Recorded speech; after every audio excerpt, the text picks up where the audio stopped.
Today's story is one you won't want to pause, and if stories like this are how you unwind, you can request the next one I narrate. Your pick, your novel, your audiobook. Try Patreon free for 7 days, then just $3 a month. Links in the description. Now, let's begin. Houshaku Haki is unlike the other two. This type isn't something anyone can obtain. In the New World, the people with the Houshaku are known as people with the qualifications to be kings. Some people are strong even without the Hoshoku Haki, but when someone does have it, his potential is way over the others. The Houshaku is an entirely different force. You don't need your hand to use it. You can directly make people faint using it. And when the strength of the Hoshoku reach a certain extent, like red-haired Shanks, the power of his Houshaku could make a ship crack. Whiz. After the outbreak of Houshaku Haki, Roja jumped lightly out of the hole he made. All the people were on the ground. They all lost their consciousness. Hoshoku Haki. This power shouldn't be regarded as simple a momentum. Roja's eyes flashed when he realized that he had just used the Houshaku Haki. His soul is much stronger than ordinary people, maybe even stronger than anyone in this world. He got a different feeling about the Houshaku. Momentum? It was hard to say, this kind of power is the spiritual level. Some people had strong power, and over the time they will have superior momentum. When ordinary people stand in front of them, they will naturally feel restless. But this momentum is too weak to make people faint. This wasn't a simple momentum but a release of spiritual power. In this world, this power is called Houshaku Haki. But in Roja's view this power, perhaps, can be called spiritual power. Spirit pressure depends on the density of one's soul. It can also be called the power of the soul. In the world of Bleach, this power is probably called Ryūjin, and in this world, it's Houshaku Haki. In Roja's soul, there is a sword which had only 2 abilities so far. Roja was thinking if all the abilities he will get would be the abilities of Bleach's swords, but he wasn't sure of this. It seems that those 2 abilities use spiritual power. Before he thought about this, those 2 abilities should have used spiritual power, not the physical one. The reason he would feel that his body is tired isn't that he used a lot of his physical power. That should be an illusion he got after consuming too much of his soul power. Did all the people on this island faint? Roja jumped to a high place and glanced all over the island. He found out that indeed all people on this island fainted. Roja's Houshaku was really something. He just awakened it but still made all the people on a small island faint. If the Houshaku is really the power of the soul, then all the people in this world won't be able to practice and increase the power of their Houshaku. But I can. Roja closed his eyes, he was carefully inspecting his soul. Just as he was checking, he found something strange. He found out that he could touch the sword of the soul. Before he couldn't touch the soul sword as it was like an illusion in his soul, but now he found out he really could touch it. Roja made the property appear before him. The 3rd stage, Smart Sword of the Soul plus 10. Attribute, Attack Power plus 300, Power plus 100, Agility plus 100. Special attribute, All things in the world, turn to ashes, sword attack has additional fire damage, evolution's condition isn't met. Special attributes, Getsuga Tenshō, can release an arc-shaped red energy attack. Energy, 510/220. The moment he saw the value of the energy, Roja froze for an instant. He thought that there was something wrong with his eyes. He looked again carefully, only to find he really didn't see wrongly. The energy really did reach the value of 510. Awakening the Houshaku has directly made the energy increase by some hundreds point. Roja was amazed. He didn't think before that the energy would increase this much in single time. He pondered a little bit. He concluded that the Houshaku is a power from the soul, so when he awakened it the energy increased as he unlocked a power from his soul. There is no restriction to the upgrade. Roja saw that there is no restriction on the next stage upgrade. It seems that only the 1st stage had some restriction. Maybe that time he didn't pursue the way of the sword firmly. So when he got the Hano no Suki the condition was met. At this time Roja had a feeling that the condition to upgrade the soul into the 5th stage to use Ryūjin Jakka wasn't a restriction on him, he felt that it was there to protect him. If he was weak and released Ryūjin Jakka while he didn't have the ability to bear its power, then perhaps before his enemy dies, his soul would be drained of its power and he will die. Looking at the property bar, Roja took a deep breath, his eyes flashed and without hesitation, he chose to upgrade the soul sword. Almost the next moment, a golden light shined beside Roja and only Roja could see it. The soul space was moving. The golden light illuminated the entire soul space. The light was flashing on the center of the space where the sword was hovering on the air. The light formed a golden vortex. The vortex rotation speed kept getting faster and faster. It was merging with the sword, which made it seem like a sun was hanging in there. A strange change happened as the golden light gradually disappeared. The soul sword appeared in its place, but it appeared more refined from before. In Roja's memory there wasn't any sword like this one. It's as if it only exists in the world of dreams. Even the almost perfect Hiru was nothing compared with the soul sword before him. Visit, the 4th stage. Roja looked at this new form, the sword couldn't be compared to before. He couldn't help but take a deep breath and wanted to look at the property bar again. The property bar appeared. The 4th stage, Exquisite Sword of the Soul plus 0. Attribute, attack power plus 360, power plus 120, agility plus 120, physical plus 120. Special attribute, all things in the world turn to ashes, sword attack has additional fire damage, evolution's condition isn't met. Special attributes, Getsuga Tenshō, can release an arc-shaped red energy attack. An additional special attribute can be extracted. Energy, 290/230. Sure enough, the soul sword has been upgraded to the 4th stage and the attributes increase significantly. Also, there is a new green property, physical. Even if Roja's power was beyond those numbers, but an addition of 120 physical strength could count as a small upgrade. Of course, that attribute isn't what he was looking forward to by upgrading to the 4th stage. What he wanted was the additional special attribute. I don't know what I would get. Roja has experienced the extraction of 2 special attributes before, so he wasn't as agitated as before. After awakening the Haoshiku Haki, he directly got hundreds of energy points that could help him upgrade the soul sword twice. So now he could get his new special attribute. With a thought, Roja chose to extract option. Began to extract. Whiz. In the 2 previous extractions, the green-colored attribute was the one flashing the most, now it seems that the green color only flashed a few times. If he was to extract a green attribute, it would really be his loss. Cause a green attribute won't be a special attribute. But it seems that the number of blue attributes is flashing more often, so if he has good luck at least a blue attribute would be extracted. The gold attribute like last time only flashed once. The purple color flashed more than before. And suddenly the final extraction was a purple attribute. But the text directly collapsed and went into the property bar. Roja couldn't see what he got. Is this my good luck? Roja was smiling when he remembered that the blue attributed Getsuga Tenshō was simple but given him so much strength. And the other one was the purple attribute of Yamamoto's power. It goes without saying that Roja's goal was to reach the 5th stage so he can use Ryūjin Jakka. And when he just extracted a purple attribute now, he couldn't wait to see what he got. The 4th stage, Exquisite Sword of the Soul plus 0. Attribute, attack power plus 360, power plus 120, agility plus 120, physical plus 120. Special attribute, all things in the world turn to ashes, sword attack has additional fire damage, evolution's condition isn't met. Special attribute, Senbonzakura Kagyoshi. Special attributes, Getsuga Tenshō, can release an arc-shaped red energy attack. Energy, 290/230. The new purple attribute only had this shining text with no description at all. However, when Roja saw the name of this property, he directly knew what is this. One of the swords in bleach. Senbonzakura Kagyoshi. Even if it can't be compared to Yamamoto's power, but it was the ability of the captain of the 6th division. This was just a simple name with no description at all. But like all things in the world, turn to ashes, you can see the detail of this property. So Roja directly wanted to see the description. Special attribute, Senbonzakura Kagyoshi. Active skills, Shurikai Scatter, Senbonzakura. Senbonzakura's blade separates into 1,000 tiny, slender blade fragments, which fly away from the hilt, leaving only the sword's handle in the user's hand. By swinging Senbonzakura's hilt the user can control the blade fragments to attack enemies. Active skills, Bankai Senbonzakura Kagyoshi. The sword phases into the ground, as though it were a pool of water.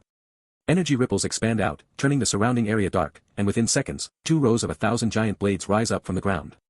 Those 1,000 swords scatter, and countless flying blades pierce the enemy. No one knows the exact number of blades generated. Even if he didn't read those words, Roja will still know what is Senbonzakura Kagyoshi. The ability of this attribute is close to crocodile sand. The only difference is that Roja's body won't turn into sand like crocodile. So, it's like a blade with crocodile's power of sand. Unlike Yamamoto's power, there is no condition for using the Senbonzakura Kagyoshi. That to say I can directly use the Bankai. Roja looked at the name describing the purple attribute and his eyes suddenly flashed. I don't know, can I use Tobu Zangiki with Senbonzakura Kagyoshi? Can I attach Haki to the petals? Can I attach flames to them? His mind was racing as he thought about those questions. Roja couldn't help but smile then said, these. Maybe some very interesting questions. Roja continued to smile. Roja glanced at the property bar then he chosen to upgrade one more time. The 4th stage, Exquisite Sword of the Soul plus 1. Attribute, attack power plus 420, power plus 140, agility plus 140, physical plus 140. Special attribute, all things in the world turn to ashes, sword attack has additional fire damage, evolution's condition isn't met. Special attribute, Senbonzakura Kagyoshi. Special attributes, Getsuga Tenshō, can release an arc-shaped red energy attack. Energy, 60/240. Once again, the increase in the properties after the upgrade is more than the increase when he was in the 3rd stage. Within the sea not far from Barna Island, a warship was parked there. Standing on the warship you could see the island vaguely. On the deck, 3 captains were anxious. Looking at the Barna Island, the entire warship was in a depressed and nervous atmosphere. At some point, one of the 3 captains clenched his face and said, "We can't wait anymore, we should go." The other 2 looked at each other, hesitation and tension was apparent in their eyes. But in the end, they nodded their heads. Mr. Roja going alone to Barna Island is outrageous. The problem is we can't escape the punishment if something did really happen, so go and see if he is okay. The three captains agreed. They gave the order to move toward Barna Island. Because the warship was very close to Barna Island, it soon reached Barna Island. One of the three captains was watching the movement on the island with a telescope, but he found out that there is nothing on the island. Why does it seem like nothing is moving on the island? With the warship getting even closer, even without the telescope, anyone could see that there is really nothing moving on the island. The three captains looked at each other with surprise. Even if Roja had gone to the island to secretly investigate and was found out, it should be this quiet. After getting closer, the captain holding his telescope could see people are lying on the floor, but they didn't have any wounds and there wasn't even a drop of blood, which he found really strange. What's going on the island? When the warship reached the port, all the Marines were alarmed and creeped out to see all of those people unconscious. Because there isn't any trace of a fight that took place here. Those people seem to have inexplicably fainted. It's like meeting a ghost in broad day. They just fainted, not dead. Someone squatted down to check on those people and found out that they were all unconscious. Even so, they were still alarmed. All the Marine knew that Roja come here not long ago, but suddenly, all the people on the island fainted, which made some of the Marine have the urge to cry. What's going on? Where is Mr. Roja? Those Marine had cold sweat running on their backs, but they still couldn't retreat. They started walking on the island, and along the way, what they saw was a shocking scene. All the people were the same, they are all unconscious. All kind of people, some seemed like they were walking, some seemed like they were working, and some seemed like they were just resting, but all of them are unconscious now. All fainted. Are you saying that all people on the island are in this state? Going more and more into the depth of the island, the Marine was getting extremely terrified. They didn't understand what was going on, even the captains were shocked. The Haushiku was a power widely known in the New World, but in the first half, not many people knew about its existence. Let alone the people on the West Blue. Many people on the West Blue didn't even know what hockey was. While walking, a silhouette suddenly appeared before them. Because they were extremely vigilant, the moment they saw the silhouette, they all took out their weapons and pointed them toward Roja. Who? Who is it? But soon their expressions turned from vigilance to surprise while they put down their weapons. Mr. Roja. You are all right. Roja came from afar, and with a smile, he said, well, you can begin to clean up this mess. Not all people are pirates, many are normal civilians, so when they wake up you can check them. When they heard Roja's words, they couldn't help but look at each other. A captain swallowed loudly, his eyes were opened wide staring at Roja. He couldn't help but ask, Mr. Roja, are you the one who? Don't waste time, inform the base to send 2 warships over to deliver the items. Gurgle. The few officials swallowed their saliva, although they still didn't know what happened. But now it's obvious that, the reason all the people have fainted is Roja. Compared with the events that they saw while they were on the warship, this scene was more shocking. The whole island, all the residents of this island have fainted, this made them feel as if their hearts were going out of their chests. To make all people in the island faint without any resistance. What kind of power was this?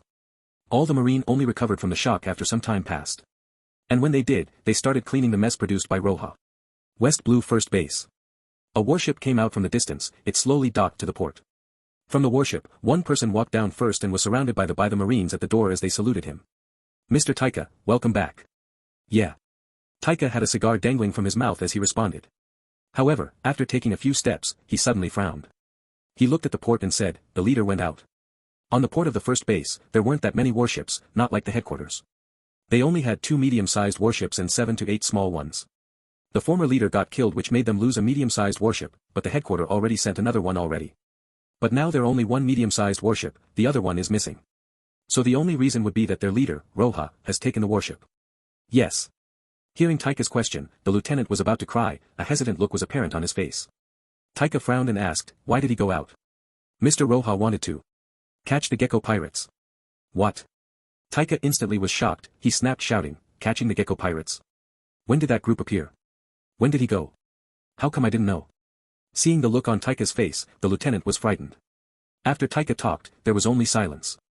After a while, the lieutenant whispered to Taika. That. Mr. Roja said to not inform you. Damn it. Green vines appeared on Taika's forehead. He couldn't help but clench his fist. That Roja, because he came from the headquarters, he didn't put the gecko pirates in his eyes. They absolutely shouldn't be taken lightly. The previous leader was like this, he didn't put the gecko pirates in his eyes. But in the end, he got killed by them. Thinking to hear, Taika's face turned to a face full of anger. He asked, for how long did they leave? And what is their direction? Although he didn't like Roja, and even if he was angry in his heart, he couldn't just see the leader of the base in danger and do nothing. So he was ready to immediately go rescue them. It's been a long time and, there isn't any news about them. Hearing this, Taika's heart slowly sunk. They left a long time and there wasn't any news about them. It seems that there was only one possibility. If the second leader died, the headquarters would get angry and will dispatch a group of elites to chase after them. He was the main strength of the base, he wanted to be promoted to the position of the leader a long time ago, but now that chance won't come again. Really too young and isn't fit to be a leader. Why did the headquarters send some boy to be our base leader? Toka's anger gradually subsided and was replaced by a weak sigh. He shook his head as he wasn't ready to do any unnecessary rescue. He was ready to return to his office and quietly wait for the news. But almost at that moment, a captain rushed toward him. The face of the captain was hard to describe. Just when he reached Taika, he immediately stopped and saluted with some panic. There is a report. Mr. Taika. Why are you so panicked? What happened? Taika's face suddenly sunk, he vaguely knows what was going on. However, the captain said something completely different to what Taika was expecting. A report just came, all. The Gecko pirates are destroyed. Our casualties, only one seriously injured and we didn't have any deaths. Hearing this, Taika almost crushed the cigar in his mouth. He stared at the captain and subconsciously said, "What did you say?" Also. The captain revealed a sluggish look as if he didn't believe himself. Our leader, Roja, found a base of the Don Quixote family in the West Blue which was holding an underground auction. He broke in and caught all pirates there, seized a lot of materials. Our casualties number is 0. And finally, base leader Roja has commanded us to send 2 warships to handle the seized materials. He said this while his own voice was trembling. It seems like when he listened to himself he couldn't believe it even though he was the one saying it. The sea breeze blew gently. The port was silent. If a needle falls down to the ground, anyone could hear it. There was only the sound of waves which kept on hitting the walls on the port side. A few days later. The news about the underground base of the Don Quixote family being exterminated finally couldn't be covered anymore and spread throughout underground forces in the West Blue. Everyone who was there got arrested. The ordinary pirates, the Don Quixote family and even those representatives from some underground forces. In some unknown organization, Nico Robin was looking at the news with an amazed look on her face. Don Quixote family underground base was destroyed. Is this a thing that the Marine could do? Robin rubbed the paper and murmured, in her mind, a figure flashed. Could it be him? On another area. The leader of some underground force lifted the table after reading the news. Don Quixote family. How would they be able to buy more arms now? The leader was a slave dealer, he had an angry look on his face. I was supposed to sell some slaves to the nobles in the West Blue, which now was ruined. How am I gonna explain to them? If only the base was destroyed it wouldn't be dangerous. But the base was destroyed while there was an auction, so many representatives were caught which make the problem a bit serious. This was like an earthquake to all the underground forces in the West Blue. In the North Blue. On the calm sea, the Don Quixote ship was parked beside an uninhabited island. Daffy, something just happened. One of the highest cadres of the Don Quixote family, Treble, came to a luxurious-looking room. In his hand, he was holding a den mushy as well as several papers. The West Blue's base was found by the Marines, the arms are gone, that sword is gone and also many slaves are gone. There are even some worse problems. Our business on the West Blue was greatly affected, many forces are arguing with us and don't want to do business with us anymore. Treble's face was really ugly, he kept returning the snot coming out of his nose times and times again. Doflamingo was the captain, seeing that the Marine was chasing and creating troubles for him everywhere, he wasn't happy. And hearing Treble words, his face turned cold. You bunch of wastes. Where is the problem? Doflamingo remembered that not long ago the base on the South Blue was destroyed by Marine trainees. Even Lao Ji was brought down. In the West Blue, the base was well hidden, I don't know how the Marine found it. Why don't you make the Marines know who are they dealing with? Recently Tsur the Crane was trying to hunt him down and he felt really uncomfortable to keep on running around. He was in a very bad mood and after hearing Treble words, his murderous intent soared. Treble's face was cold, his tone was evil. We the Don Quixote family, it's not something that just anyone could crush. The Don Quixote family business has spread all over the world. In this world, there weren't any stronger underground forces than them. Although Doflamingo isn't the king of all the sea, but still in underground business, they had many relations with many strong people in this world. But now, just after the base in the South Blue was destroyed, another base in the West got destroyed too. The most difficult problem was that all the forces were questioning the Don Quixote family now. This is the reason for Treble murderous intent. Doflamingo calmed down and faintly said. Is there any information? The one who destroyed the base is the new leader of the first Marine base. The previous leader perished under some pirates' attacks. And the new assigned leader seems to be more powerful but there is no more information about his identity. Treble answered. Listening to Treble words, Doflamingo had a slightly mocking expression, he said, a Marine base leader in the West Blue. Such a powerful role, it's not just words, how dare he hit our base. Although his mouth said that his role was powerful, from his tone and expression, you could guess that Doflamingo didn't put that role in his eyes. For him, a leader of some Marine base in the first half of the Grand Line even someone from the New World, was nothing in his eyes. And now someone from a West Blue Marine base was causing trouble. The gap is too large and even without any information or strategy, he could trample on them with absolute strength. Doflamingo's tone was cold with some ridicule, he asked Treble, where is Diamante now? He should have arrived to the West Blue by now, he's going to the largest mafia organization, the Capone gang. Treble paused a little, his eyes shined as he said, but now that I think of it, we can just send him there. Fufufufufu, isn't that right? Doflamingo and Treble laughed, their laughter was creepy. No one knew what kind of eye did Doflamingo have now under his sunglasses. West Blue. The sky was dark, a storm will appear soon, a ship ignored that and was riding the waves. I know, leave it to me.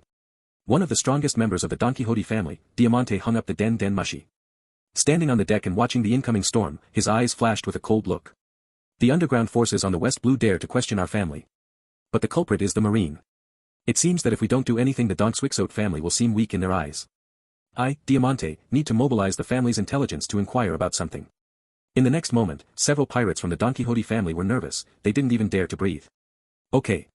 Diamante nodded and said, we need to go intercept the Marines, get rid of them and recuperate the goods. Is there a common route, we should take it and intercept them. If we were too late. Diamante sneered, his eyes flashed with killing intent as he said, I will let all the people on the West Blue know about our Don Quixote family's power, the Marine base will turn into ruins and will regain our prestige in the West Blue. Yes. The pirates glanced at each other, swallowed their saliva. The Marine headquarters Sengoku's office. In this office, Sengoku was sitting on his desk as he looked at a message from the West Blue. Gecko pirates were completely destroyed. Moreover, the number of casualties. Sengoku looked in front of him and shook his head. The position of base leader in the West Blue wasn't something big, he will transfer Roja out of there after some time. While thinking, Sengoku took a cup and drank his tea, then he continued to look. Puff. He also found a Don Quixote family underground base and he already destroyed it too. Sengoku's face was full of surprise, they could only find a few base of the Don Quixote family. He didn't expect Roja to find one. Roja also seized a lot of arms and other materials, this was as if he exterminated numerous pirates already. And not only that, when he broke in, the Don Quixote family was holding an auction, Roja destroyed it and captured major underground forces representatives. After reading this, Sengoku's face was hard to describe.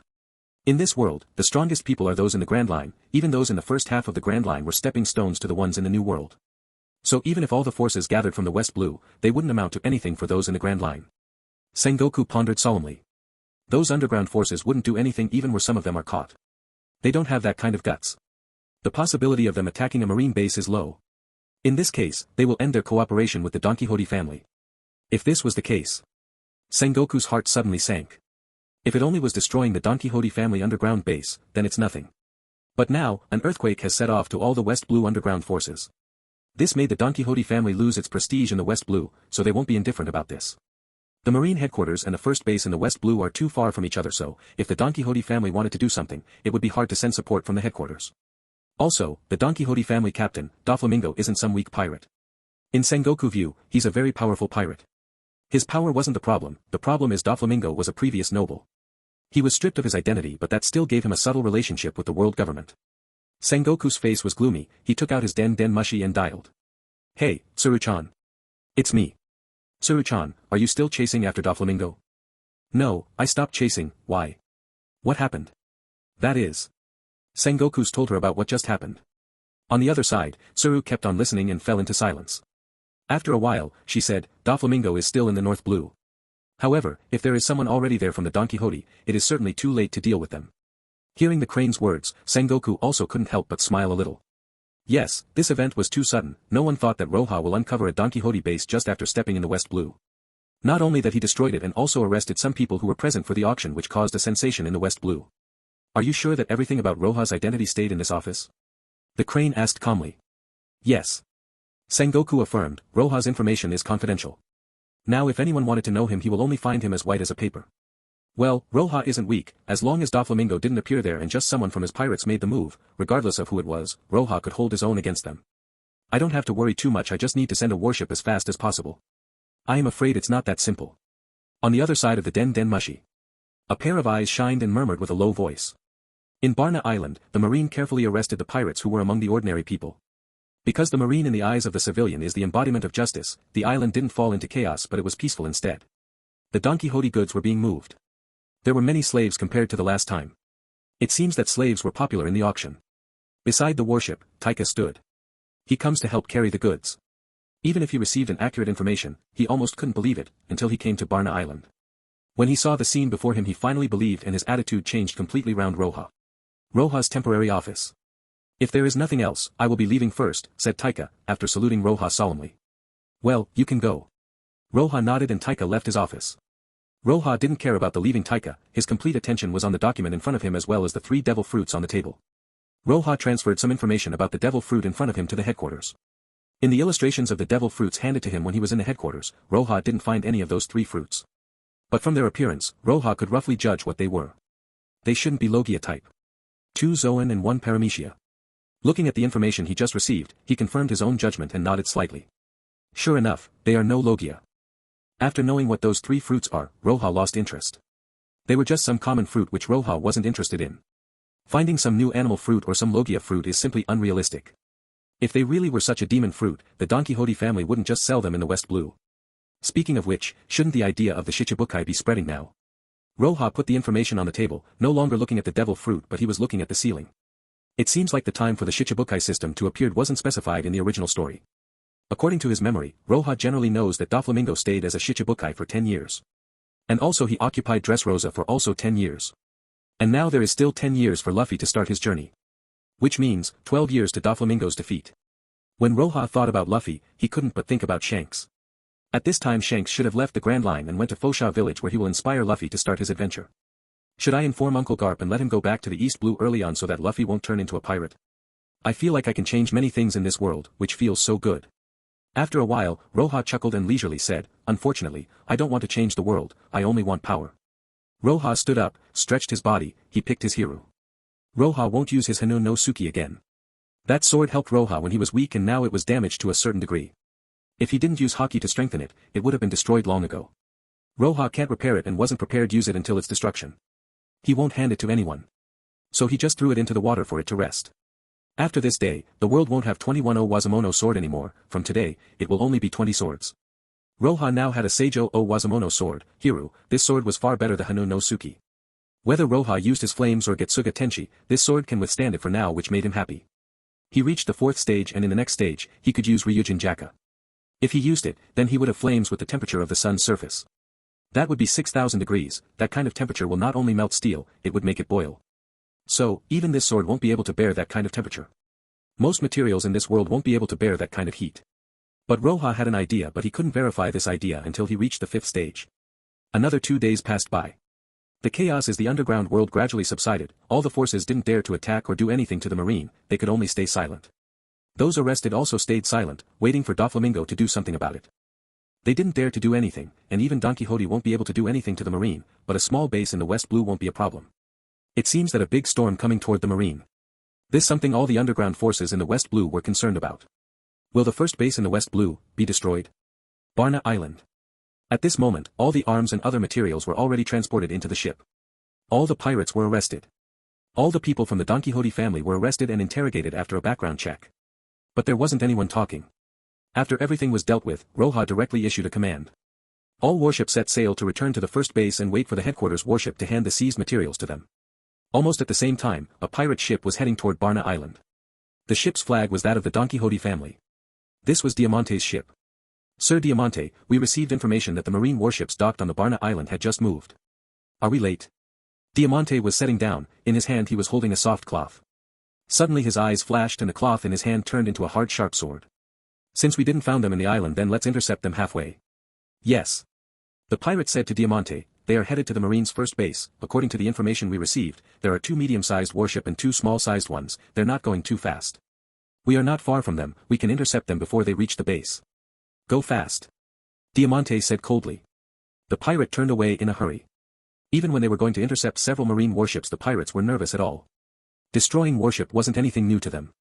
And even if Diamante wanted to destroy a marine base they would only feel excited. After all, this is just a base in the West Blue not some base in the New World. The warships maintained formation as they were moving on the sea. The first base wasn't that far from them. Roja sat in one of the medium-sized warships and enjoyed the view with one hand on his chin. Even if he caused so much trouble for the underground forces, they can't do anything to the marines. Although the Don Quixote family was strong, the marine was stronger.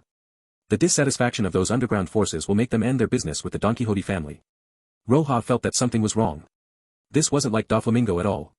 He was ready to face the attacks of the Don Quixote family after setting sail. But he was still waiting. After something this big happened, Doflamingo won't stay silent. That not like him at all. After some time Roja was still there enjoying the view. A burst of knocks sounded on the door of his cabin. Roja gave permission for the marine to enter. A captain entered with a face full of panic. Mr. Roja, this isn't good. Look at you so nervous, we just encountered a pirate ship, right? And their flag is that of the Don Quixote pirates, right? Roja looked at the helpless captain with a happy smile. Seeing that Roja interrupted him, the captain just listened to his words, then his expression suddenly changed. You already know. No, just guessed. Roja picked Hiru, in his heart he said, finally came, his eyes flashed as he stood up and said, let's go. After that, Roja rushed to the deck, he looked at the ship and saw the Don Quixote flag. Mr. Roja. It's a Don Quixote pirate ship. The captain by Roja's side had a nervous look. Despite knowing Roja's power, he couldn't think that Roja could win against the Don Quixote family. T is said that the captain of the Don Quixote pirates had a bounty that reached 340 million berry. That kind of bounty would be able to make most marines tremble. In fact, if Doflamingo wasn't a previous world noble, and didn't have a relationship with the world government, then his bounty would be in the 7 or 800 million. But even a 300 million is enough to make most marine in the West Blue panic. The other 3 warships were in chaos. Although there was only one pirate ship, the flag on that ship made the marine face a very heavy pressure. With the pirate ship getting closer, the atmosphere was turned more and more depressing. The Don Quixote pirates are too hateful, they dare to attack marine warships. Looking at the pirate ship, Taika's forehead overflowed with cold sweat. The enemy is the famous Don Quixote family. They were on a different level compared to the Gecko pirates. Even if they had 4 warships, he still was nervous. At this time, Roja was standing on the deck of the medium-sized warship while looking at the pirate's ship before him. Roja used his Kembashoku haki to see how many people on the ship. It seems I underestimated them. Not many people are here. Roja, after seeing who was on the ship, revealed a mocking smile. Standing on the pirate ship's deck, there was one of the 4 strongest people in the Don Quixote family. Diamante. Roja joined hand with Smoker the last time to defeat Lao Ji. This Diamante had higher position compared to Lao Ji. The captain looked nervously at the pirate ship. Then he looked at Roja and said, Mr. Roja, when should we start firing at them? Calm down, don't start the fire, you all just watch quietly. Roja ordered. Immediately after his finished talking, Roja started walking on the air. Roja didn't let those marines help him. If it was some of the West Blues pirates then he wouldn't mind, but against pirates as powerful as the Don Quixote family, they would only be seeking their own deaths. This world respected the strong, and facing such people, ordinary people won't have any choice but to die. Roja's figure flashed across the sea. He directly went toward the pirate ship. Moonwalk is one of the 6 power of the marine. Roja always chose to use it only when the enemy ship was within a certain range. But now, after the Soul Sword reached the 4th stage, Roja's physical ability was improved, and also he understood that the Soul Sword's ability uses soul power, not his physical strength, so he could use Moonwalk more freely now. It's Mr. Roja's orders. Everyone don't fire at them, ... Seeing Roja step on the air, the captain immediately conveyed Roja's orders. Everyone was watching Roja's shadow on the sky. They knew that Roja was powerful, they were clear that if all of them combined their powers they won't be able to face him. In other words, if Roja lost, then there won't be any chance of winning. In this situation, only Roja could win. Now Roja's power wasn't doubted by anyone from the first base. Our leader is the only one who is going to fight. Everyone bit their lips, they bit until blood was visible. But they couldn't do anything to help. The difference in strength is too big. Previously the Gecko pirates could kill their leader. And now there is the Don Quixote family, there is no doubt that they are several times more powerful than the Gecko pirates. Faced with this kind of situation, the marines couldn't do anything, they could only hope that Roja can win. The feeling was really strange, there is 4 warship, so many marines, but they couldn't do anything to help. If Roja win then they win, if Roja loses, then there's no way for them to win. Come on. Please win. Some marine couldn't help but pray for Roja's win as they couldn't do anything themselves. On the pirate ship. Sir Diamante, there is a marine rushing toward us. I see that. Diamante said with I'm not blind expression. Then he said, why would the marine rush over using Moonwalk? No wonder, this person is probably someone from the Grand Line. He is confident that he can take all of us together. After saying this, Diamante sneered. He took out a sword and suddenly that cloth turned into a sharp sword. Diamante is a Paramecia devil fruit user, his fruit give him the ability to turn anything he touches gain the properties of the fabric, making it flat, drastically reducing its weight and becoming flexible and flattering, but also retaining its natural characteristics such as toughness, strength, or sharpness. This is really ridiculous. Watching Roja getting closer and closer, Diamante's eyes were like the devil's, he sneered, even if he is a rear admiral from the Grand Line, I have defeated many like him. When Roja entered his range, Diamante was first to launch an attack. Hengetsu. Glaive. Diamante waved his rapier from his side to above his head where he swings it down. Hum. Suddenly, a huge green sword energy flew toward Roja. This strike was pure swordplay, Diamante didn't rely on his devil fruit to execute it. Did Sir Diamante use his full power? It seems like he doesn't want to waste time. Usually, Diamante toy with his enemy, like a cat toying with a mouse. But this time, Diamante want to quickly end it.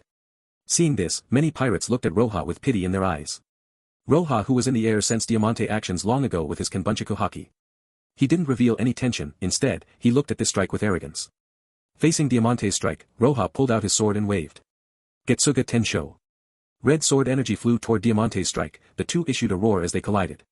The collision emitted terrible waves in all directions and it seemed like the two strike faded after the impact, but Roja's only lost much of its power and went through right toward Diamante. Impressively, Roja won this exchange. What? Diamante's eyes shrunk. He found it hard to believe, he didn't expect his strike to lose. The pirates were prepared to see Roja cut in two, but seeing the scene in front of them they were shocked. Sir Diamante's strike was overwhelmed. How can this be? What is this guy? Even his swordsmanship is stronger than Sir Diamante's. The pirates broke into an uproar while looking at Roja. Roja looked very young, he was unknown to them, he should be famous with this kind of power. On the warships. All the marines saw how Roja just cut through Diamante's strike, including Taika, their look of tension faded and what replaced it is a look of excitement. Some even applauded. The depressing atmosphere disappeared with Roja's strike. This guy. Diamante revealed a gloomy face while looking at Roja, his sword strike was defeated by this guy. Although Diamante wasn't a marine, he knew their ranks. Seeing Roja's uniform he knew that Roja was a rear admiral, he should be the new leader of the West Blue first base. But when did the marines send such a strong person into the West Blue? He estimated that with that one strike, Roja wasn't on the bottom amongst the swordsmen of the world. Top officer in the Don Quixote family, Diamante. Roja now was above the pirate ship. He looked proudly down on the pirates. Take one of my strikes. Sword flow, cremate. Boom. Roja's soul sword was upgraded to the 4th stage, his flames were a lot more powerful compared to when he was on the 3rd stage. After he swung his sword, the sky was dyed red. As if the sky was collapsing, the flames swept down. Before it hit the ship, all the pirates could feel the heat. Fire. Diamante looked at Roja, he thought that this strike would be another energy strike, he didn't expect him to project such a monstrous flames at them. Without hesitation, Diamante went all out, trying to deflect the flames. Although he has a fruit ability, it was impossible to ignore the heat. Wouch! Diamante's sword energy split the flames in two. The other pirates were still shocked by the flames. They tried to resist the flames that scattered, but their strength was far less than Diamante's, so they couldn't do a thing. Boom! Even though Diamante's sword split the flames still fell down on the pirate ship. When the pirates awoke from their shock they looked at Roja in horror. Logia. It's the flames devil fruit. Logia devil fruits are the strongest, even Smoker with the smoke devil fruit became very powerful just after eating it. If their opponent can't use haki then they will easily defeat them. On the warships. The marines saw Roja's sword emitting those terrifying flames, crushing the pirate's ship, they were shocked. This scene was a first in the West Blue, this scene was like a fantasy, their minds were already blank and they couldn't think anymore. Diamante looked at the burning flames on his ship and cold sweat overflowed from his forehead. His heart didn't hold Roja in contempt anymore, he was feeling tense. This isn't Logia, it doesn't feel like Logia. At this time, Diamante knew that Roja wasn't some ordinary marine. After taking a deep breath, Diamante's mind flashed, he looked at those pirates in his ship and said, "Don't fire, go grab their warship, I will take care of this guy." Although the pirate's ship was burning they still could direct it toward the warships. The distance was getting closer. This is the West Blue, not the Grand Line, so it is impossible for every marine there to be strong, probably other than Roja, the other marines are weak. And if they could kill them all, then Roja will lose. Yes. The nervous pirates shouted, then they turned around and were ready to slaughter every marine they face. Standing in the sky, Roja knew what Diamante was trying to do so he lightly said. "Excuse me, but no one will leave the ship." Roja's words were light without any anger in them. But when the voice comes down, Roja who was in the sky suddenly used his Hoshoku haki. Boom! When the haki come down, all the pirates were suppressed. Silence. Roja retracted his haki. Everything was silent, you could only hear the sound of waves as well as the sound of the burning flames. After that, below Roja, the first pirate fell to the ground, then the second, third. The crowd of pirates suddenly collapsed one after the other. Even those marine on the warships fell down. This is the power Roja awakened. This is Hoshoku haki. This power is really hard to control, even when my soul is stronger than normal people. Roja glanced at the warship behind him and saw the unconscious marines, then he murmured. Even when the Hoshoku haki was fully controlled, one could only select a few people that won't be affected by it, but most people will be affected. This is why Whitebeard didn't use it in the war because he will affect his people as well as his enemies. The remaining marines looked at this scene and couldn't believe what had happened. And on the Don Quixote family pirate's ship, only a few people didn't fall to the ground, those people were horrified when they looked at their comrades fainting. Even Diamante was terrified as cold sweat poured down from his forehead. This is. Diamante's eyes were opened wide, as he turned pale from fright. This is Hoshoku haki. This is the haki of the kings.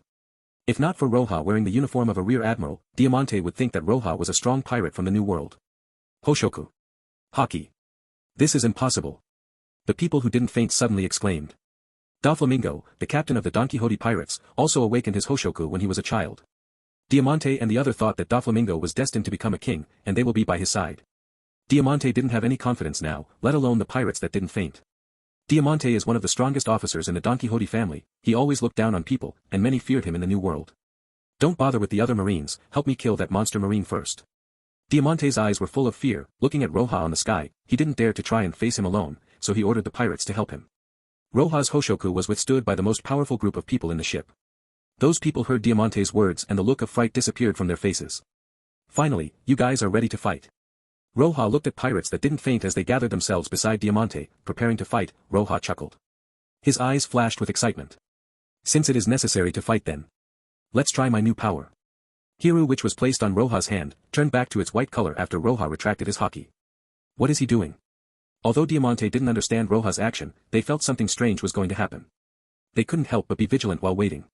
A strange atmosphere surged from Roja's body and entered into Hiru. At this moment the blade of the sword suddenly changed shape. Roja was in the sky, overlooking all that was under him, his eyes flashed with light. Scatter, Senbonzakura. The voice seemed like a sound coming from his soul. Silence. Diamante and the other pirates looked at Hiru in Roja's hands as its blade suddenly collapsed and turned into numerous cherry petals, which was beautiful to look at. And on Roja's hand, only the hilt remained. The blade is gone. What's going on? Wasn't that sword one of the Seijo o Wazumono series, Hiru? All of them heard about Hiru being taken by the marine. But the strange thing that happened in front of their eyes stunned them. On the warships, the marines looked at this scene, they were alarmed while watching the cherry petals moving beside Roja. While Diamante and his pirates were still stunned, the cherry petals moved. Wouch! Wouch! Wouch! Suddenly the petals accelerated, like an endless raindrop, it fell over Diamante and his men. Blood and petals scattered in the air. After just a moment, Diamante and the several pirates around him fell into panic as wounds started to appear on their bodies. Damn it! What is this? These guys were barely moving their weapons around, trying to resist, but the petals still found their way to them. Bodies dripping blood fell one after another to the ground. A look of horror was apparent on every pirate who fell to the ground. Diamante, who was being attacked by the petals, suddenly roared. He waved his sword as he wore new clothes, under the attacks of the petals, as if rain was falling on an iron roof. That kind of sound was heard. Diamante already guessed that the blade that disappeared was the cherry petals that were attacking him. Fortunately, with his devil fruit, he made thin clothes made of iron and he even wore an iron mask. Coupled with his sword he was blocking the attack of those petals. Damn! You still have this ability up in your sleeve? Diamante saw that all the people that were with him are now lying on the ground. He was on his own, he couldn't help but look up to see Roja. Your sword tuned into petals, that's really a terrifying attack, but unfortunately, when you turned it like that, the power behind the attacks won't be enough to break my defenses. Your ability isn't effective against me. Diamante roared loudly, his body suddenly floated as he rushed toward Roja, who was in the sky. He waved his sword fiercely toward Roja. He clearly saw that in Roja's hand, only a hilt remained. As the sword turned into those petals, Roja's body should be extremely fragile, and as long as he can destroy him, then he will win. Is that so? Looking at the figure of Diamante rushing toward him, Roja was interested in Diamante's clothes. It seems like you have read my ability, but there is something that I'd like to ask you about. Roja's tone turned into one of mockery. He said, do you think that I can attach Busoshoku Haki to those petals or not? Hearing this sentence, Diamante, who was rushing toward Roja, suddenly paled. Could it be that? Fright was apparent in Diamante's eyes. He looked subconsciously toward the petal and to his surprise, all of the petals in the sky suddenly turned black. Compared to the beautiful cherry petals from before, those black metal were rather frightening. Don't.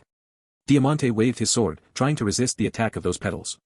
But, the petal kept on coming toward him no matter how he resisted, as they wrapped completely around him. Almost in the next moment, Diamante's steel clothes were completely cut apart. Wouch! Blood spilled out, on his body countless frightening wounds appeared. Puff! Diamante spat blood, he no longer held his sword in his hand. He fell from the sky into the flames that were still burning on the ship. In the sky, Roja looked at the defeated Diamante, he shook his head as he retracted his haki from the petals. And with a though those petals began to gather. And finally, the original Hiru returned in his hand and he gently put it into the scabbard. This is just the Shirkai, and someone as powerful as Diamante couldn't be my opponent. Looking at the pirate's ship below him, Roja murmured in his heart.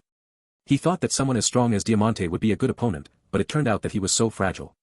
It seems from today on, the vice-admirals won't be his opponents anymore. I don't know how strong I am now, and I don't know if I can defeat Doflamingo. Wasn't anything he could measure my strength with, and even if know Doflamingo's power, he is not certain about the outcome. After Hiru returned into the scabbard, the flames eventually extinguished. Even so, smoke was still rising into the sky, while the ship was completely broken now, which indicated that this wasn't a dream. All of this is real. Whiz. Roja returned to the warship. All the Marines on warships were unconscious, only a small number regained their consciousness. Clean that mess, then let's return to the base.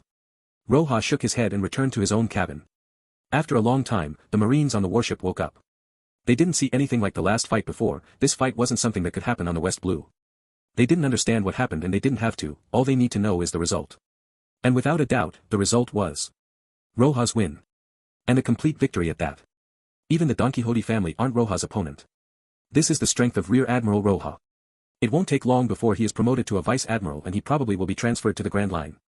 Watching the almost destroyed pirate ship, many Marines muttered, fear crept into their heart when remembered Roja's figure that was in the sky. The top officer of the Don Quixote family, Diamante, was defeated when he tried to raid the warships of the first base in West Blue. When this news come out, everyone in the West Blue was in shock. Sengoku didn't expect the Don Quixote family to make a move this fast, they even attacked before Roja could go back to the base. What he didn't expect more is that Roja could actually defeat them. This was definitively a slap on the face of everyone in the Don Quixote family. No, it's more like he stepped on them. Sengoku could do nothing, after all, the first base in the West Blue was too far from the headquarters. This time Roja formed a huge hatred. If he doesn't have the ability to defeat Doflamingo, then probably only the headquarters was a safe place for him. After Sengoku received the news, he directly decided to transfer Roja back to the headquarters. The underground forces were all concerned about how will the Don Quixote family deal with the Marines that destroyed their base. But they were shocked to know that the Don Quixote family failed in their attack and even one of their top officers was defeated. This news spread quickly throughout the West Blue, which made all the underground forces in a state of chaos. Was the West Blue Marines this strong? The underground forces were terrified, every one of them stopped every operation they were doing and hid. The deeds of the first base spread through the West Blue like fire, countless forces who were waiting to regain their prestige felt like a cold bucket of water was poured over their heads. Countless pirates were frightened, they didn't dare to cross the waters under the first base's jurisdiction. And the cause of all this was without a doubt, Roja. Many underground forces were acting like crazy in search for information about Roja. Even if Roja's identity was confidential, Sengoku wouldn't be able to suppress it completely, after all, many in the camps and many officers knew about him. After a huge crazy questioning, the underground forces finally dug up his information. Roja's full name, Monkey D. Roja, the Marine's hero Garp's nephew. This news spread even to the New World, which made many pirates shocked. Even the Yonko heard this news. After all, Garp's name was spread through the seas, everyone would know about him. Even Roja's deeds in the mission and his confrontation against Lao Ji, and also the result of his graduation exam, all of it was dug out. The shock wasn't limited to the West Blue, every force in the world was shocked. Everyone found it normal that Roja could defeat Diamante, even if their defeat was a big loss, it's justified, after all, he was Garp's nephew and also, in the future if there was no accident, then Roja would be an admiral. How will Doflamingo react now? Countless people that had ties with the Don Quixote family were tense, this wasn't a small matter anymore. If the one who defeated Diamante was a pirate, then this would be no less than declaring war against the Don Quixote family. Even if Roja wasn't a pirate, this move will undoubtedly push Doflamingo to the limit. What will happen next? Everyone was waiting to see what will happen, many forces focused their eyes on the West Blue waiting. Roja is Garp's nephew, this background would make many tremble in fear. There is no one that could control his background, being Garp's nephew is his fortune, not to mention Hoshoku Haki, that guy probably will walk the path of a king. Soon. The West Blue will turn upside down. A leader of a certain force in the West Blue murmured, this wasn't just his idea, all the people on the West Blue had this same idea. Doflamingo was sitting on a chair while sipping a glass of red wine on the deck of his ship. Is it the same one who caught Lao Ji? Doflamingo's tone was very calm, but the atmosphere was getting darker and darker. The ordinary pirates couldn't speak as cold sweat was pouring from their backs. Kacha. The cup in Doflamingo's hands suddenly broke. Doffy.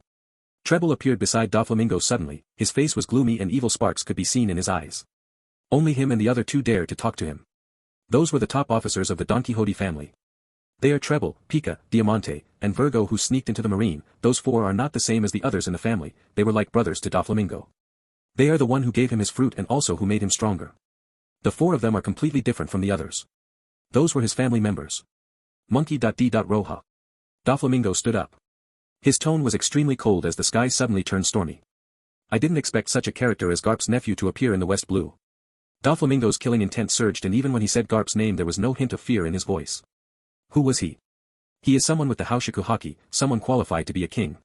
He was once one of the nobilities of this world, one of the celestial dragons.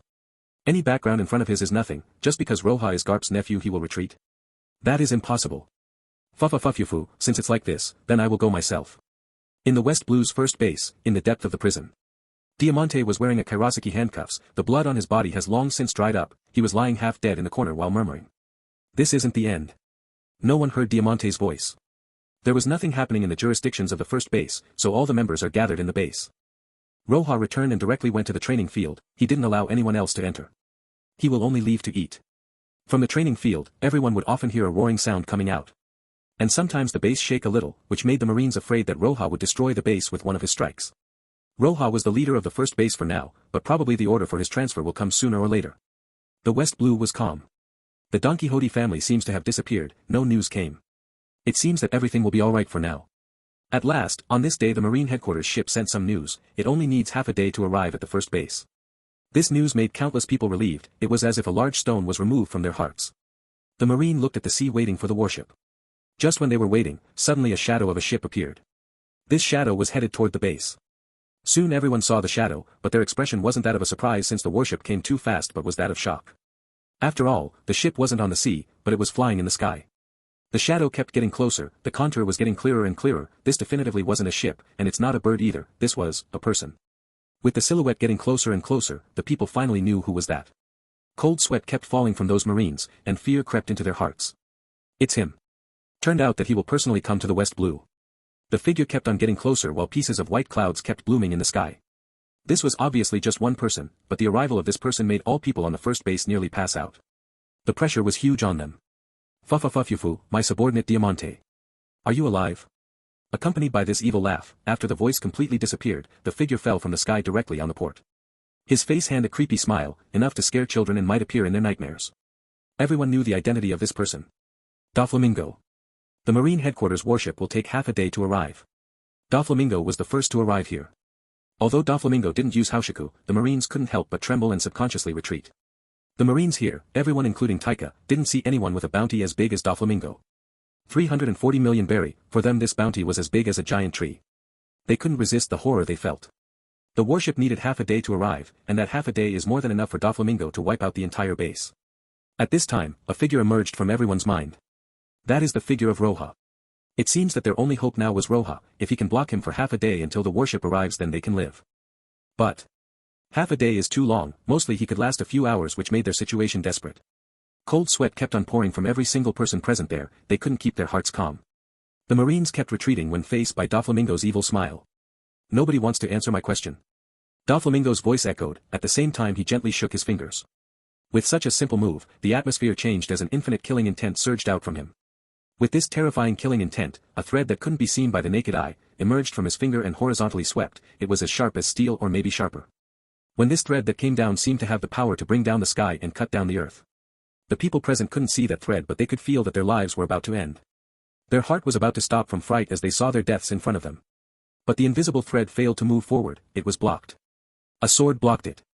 The blade of this sword was pure white, as it reflected the sunlight. The sword was in a man's hand, that man wore a Marine's uniform, he appeared like a general and stood in front of Doflamingo. Let me answer your question, why bother them? The voice was light, and the killing intent that was there before suddenly dissipated. Roja finally arrived. Roja's height was similar to ordinary people, maybe just a little higher while Doflamingo was 3 meters high. When they were standing in front of each other, Doflamingo's momentum didn't have any effect on Roja, it felt like there was a crack between the two of them.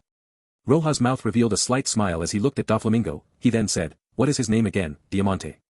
He is in the prison and I'm not sure if he's alive or not. Well, he shouldn't be dead. Roja's voice died down and at the same time the thread suddenly couldn't take it anymore and snapped.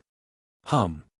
With the thread broken, a terrifying wave rushed from all directions, which made Roja's cape fluttering and Doflamingo's pink feather coat shake. At the same time, the airwaves pushed the Marines back. Now in the harbor, there are only 2 people. Roja and Doflamingo. Monkey.d. Roja. Doflamingo didn't directly attack but stared at Roja through his weird sunglasses. He smiled a smile full of evil. Fufufufufu. Fufufufufu. I have information that you have the potential to be an admiral, you are overestimating yourself because of this, right? Doflamingo looked like a demon and said to Roja, look at you, you guessed that I'm coming here, yet you didn't leave in advance. Why should I leave? Roja held the hilt of Hiru and chuckled, then he looked at him for a moment, then with an, oh, he said, yes, I would have totally forgotten if you didn't mention it. Roja turned around and faced those Marines, which were still nervous, he lightly laughed and said, this fight won't be easy, so, you can leave, by the way, take the people in the base and go to the other side of the island. This was his order. He was really relaxed when he issued this order. He even chuckled, which made those Marines suppress their fear. Mr. Roja, you. I'm fine here by myself. Roja turned around, no longer looking at the Marines. His words were plain, his actions were simple, he didn't talk big, but for the present Marines, they couldn't describe what their hearts felt right now. Since Roja came here, no one died, and almost alone destroyed the Gecko pirates, and now he was facing the Don Quixote pirates alone. They never encountered such a leader before, almost all the leaders would let their men attack while they watch. Mr. Roja. The Marines suppressed the fear in their hearts. They felt excited, anxious to take their weapons and fight against Doflamingo, but they knew that they will only hinder Roja. So all they could do was retreating. No one said another thing as they all retreated at the same time, they looked behind from time to time, eyes full of worry, even though they retreated, their hearts were restless. Roja was outrageously strong, but his enemy this time is a well-known big pirate. The Marine headquarters ship still had a few hours to arrive. Doflamingo looked at Roja, he didn't stop the Marines from retreating, even though he wanted to use them to distract Roja, but he won't do that. Since Roja dares to face him alone, then he will never avoid a challenge, because he is the Tenryubito, Don Quixote Doflamingo. If he was afraid of such a minor challenge, then the Hoshoku, as well as the qualification to be a king, is a waste on him. Fufufufufu. The other side of the island. Do you think that would be useful? Doflamingo's tone was very evil, if an ordinary person heard his voice they would be frightened to death. Roja looked at Doflamingo, his expression was calm as he said, there will be no use, that if you defeat me. Is that so? Doflamingo kicked out and rushed toward Roja. He didn't use his fruit ability, just a simple use of Busashoku hardening. In the face of Doflamingo's attack, Roja was without fear, all he felt was his blood boiling from excitement. It seems it's been about 2 years since he came to this world, and from an ordinary person, he mastered the flame ability, mastered Getsuga Tenshō, and recently mastered Senbonzakura. It's almost time to let this world know his name. Ding! In the face of Doflamingo, Roja used a very simple horizontal strike with his sword, while also using Busashoku, hardening. As they two collided, there wasn't any special power, but cracks appeared in the air.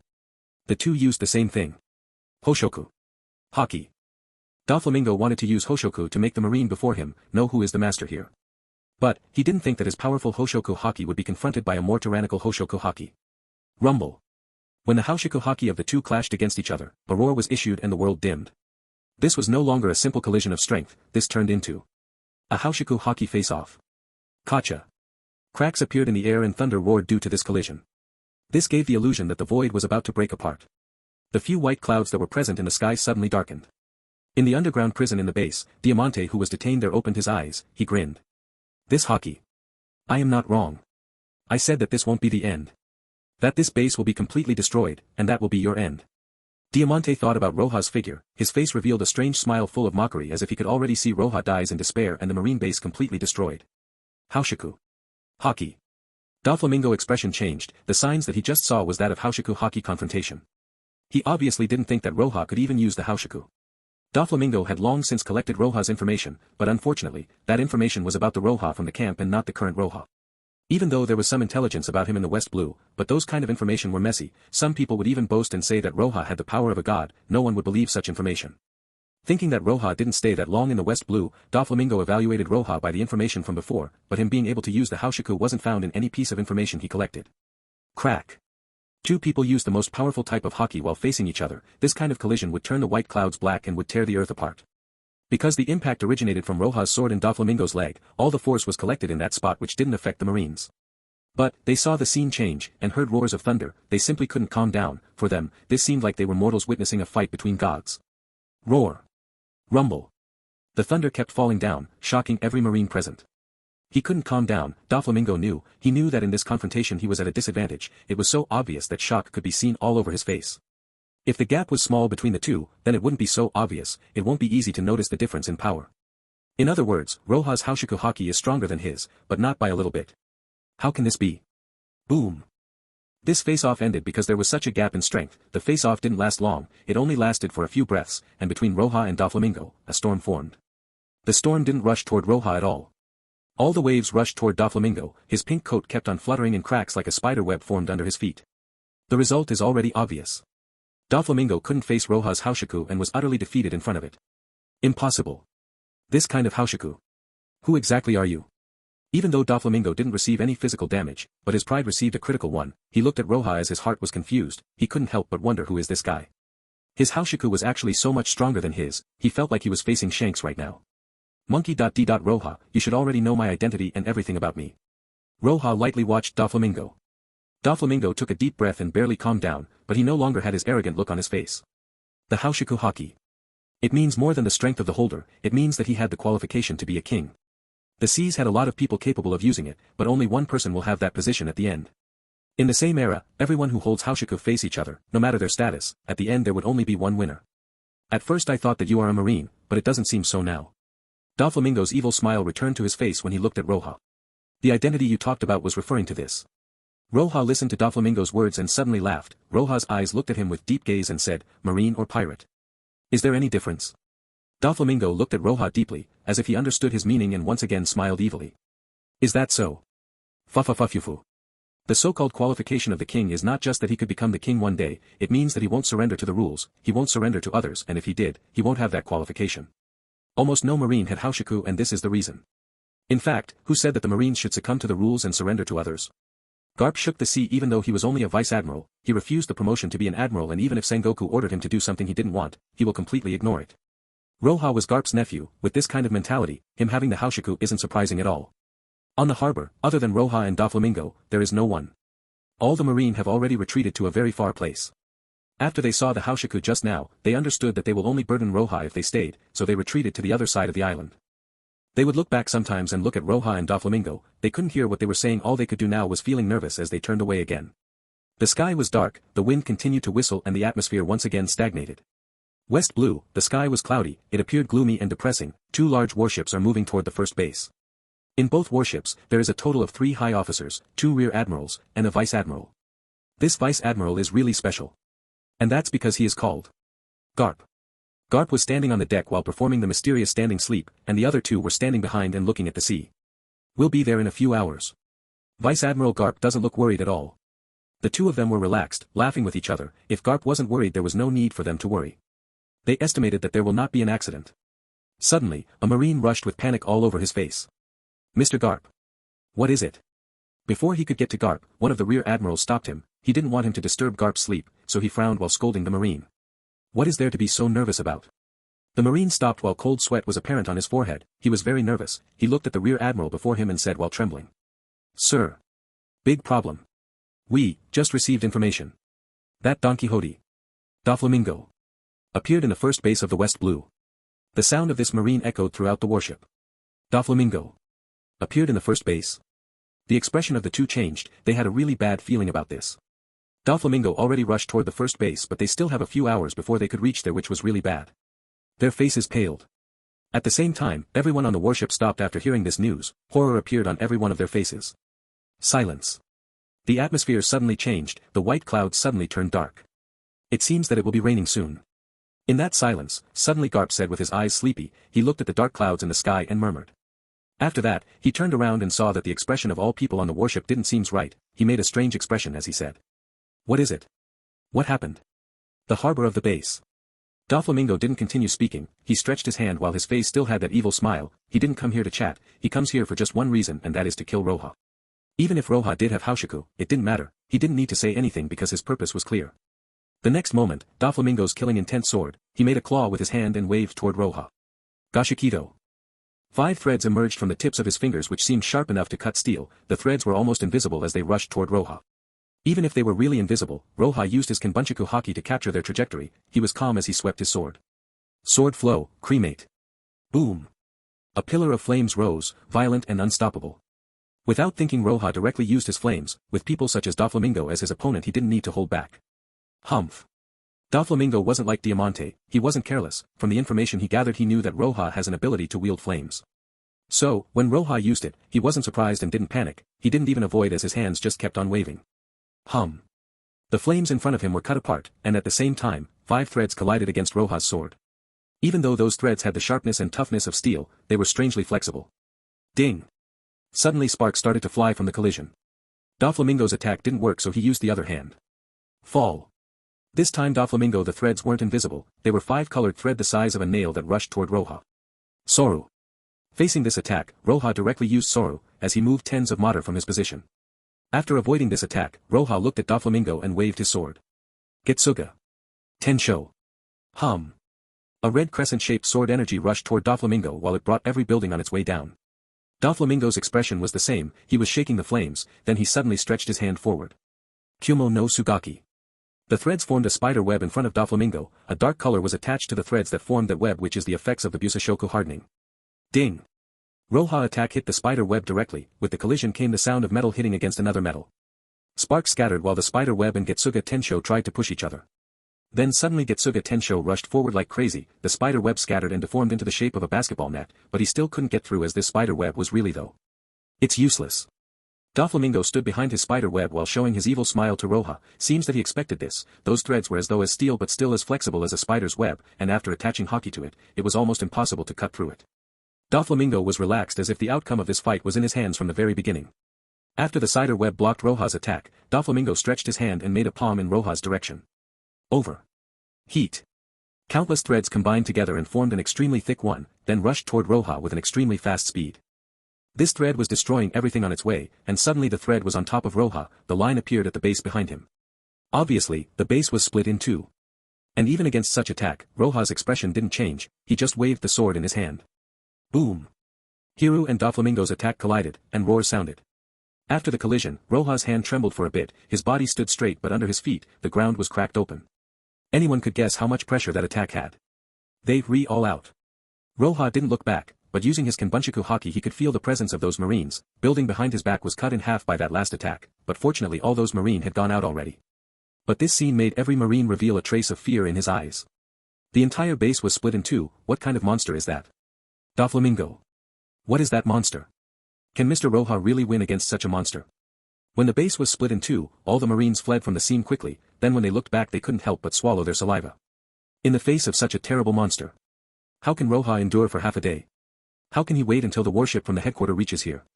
Boom. Boom. Boom. Roja and Doflamingo were moving while fighting, they're already deep in the island. The split base is getting more and more destroyed. Roja was using his flames, while Doflamingo used his threads to cut the flames before they get to him. Doflamingo couldn't get closer as Roja's flames were in his way, so he could only. Still his long-ranged attacks are pretty strong since he has his devil fruit. Roja's Getsuga Tenshō was blocked by the spider web. The flames can't burn his thread if he used haki on them, so he could ignore the flames and attack Roja's body directly. This game is useless, your flames can't hurt me, you should already know that this is a useless struggle, all of your abilities are useless against me. You don't have any chance to win. Doflamingo kept on waving his hand and relaxedly cutting the flames, and whenever Roja used Getsuga Tenshō he will make a spider web again. Is that so? Roja was in the middle of flames, he stood like a king who governs all flames. His flames are not strong enough, his sword energy is also strong enough. With those abilities alone, he really stands no chance against Doflamingo. But he still had another ability. Since you said this, then I think the warm-up is over. Amidst the flames, Roja suddenly held his sword in front of his chest. Warm-up. Over. Doflamingo looked at Roja strangely. And in the next moment, he felt a really strange power coming from within Hiryu using his Senbonzakura haki. This force is much stronger than the one used for the flames. Doflamingo suspected this to be the power of Roja's fruit. Roja was smaller than Doflamingo by a big margin, the latter was about twice Roja's size, but suddenly this seemed to reverse and Roja's figure was towering like the heaven looking down on Doflamingo. Scatter, Senbonzakura. Without any feeling, Roja just said gently. After the voice echoed, the blade of Hiryu suddenly scattered and turned into countless cherry petals. What? Seeing this, Doflamingo felt a wave of vigilance. This ability wasn't in any information he collected before. Roja's sword should be Hiryu, one of the Sao o Wazumono. This sword was too hard to be shattered naturally, this should be one of Roja's ability. Cherry petals filled the sky. Doflamingo didn't look relaxed anymore, he waved his hands at the drift of petals coming toward him. Wouch! Wouch! 10 threads come across the petals, but they were easily ignored by the petals. Haki was fused with those threads, so their toughness was harder than steel, coupled with the flexibility they had, even Roja's Getsuga Tenshō couldn't cut it off. But they passed through. The petals were more flexible and thinner than his threads, they directly ignored them and fell toward Doflamingo. There was no sun in the sky anymore, but there were flames. The light of the flames made the cherry blossom seem too beautiful, it was a piece of art, gently fluttering in the wind, they seemed harmless, but Doflamingo was vigilant, his heart couldn't calm down. What is this weird ability? Seeing the petals passing directly without touching his threads, Doflamingo once again used spiderweb and formed a huge net. This web was though to the degree that it could nullify Getsuga Tenshō, but it was useless against those petals as they passed through directly. Wouch! Doflamingo backed away quickly, but unfortunately, a petal hit his cheek, a line mark with blood dripping appeared. Damn! Doflamingo cursed in his heart, such a beautiful cherry blossom was actually a flying blade. In the face of the Senbonzakura, Doflamingo is helpless, this ability was made to restrain his devil fruit, his threads may resist Getsuga Tenshō but they cannot defend against this. Whiz! Whiz! The petals were as sharp as a blade, Doflamingo didn't dare to let them touch him. He was trying to avoid the petals while attacking Roja at the same time. He deserves his reputation. Seeing Doflamingo attacking him even though he was being attacked, Roja wasn't surprised, but he was a little shocked at Doflamingo's talent. Senbonzakura has its weaknesses. Firstly, because the blade was split into so many petals, it lacked attack power. But using his Busashoku, that weakness disappeared. Secondly, by using Senbonzakura, the blade will turn into petals and only the hilt will remain in his hands, which makes his body defenseless. Whiz. But Roja wasn't slow, he could use Soru and Moonwalk to avoid Doflamingo's attacks while attacking. The two's figures kept on flashing, sometimes they appear in the sky and other times they appear on the ground. The previously beautiful cherry blossom became terrifyingly black with haki attached to it. If before Doflamingo was suppressing Roja, then now the situation was reversed. After just a moment, Doflamingo's body had a few blood stains. Although he wasn't heavily injured, his clothes were tattered. Damn it. He still had such a strange ability, what the hell is his fruit?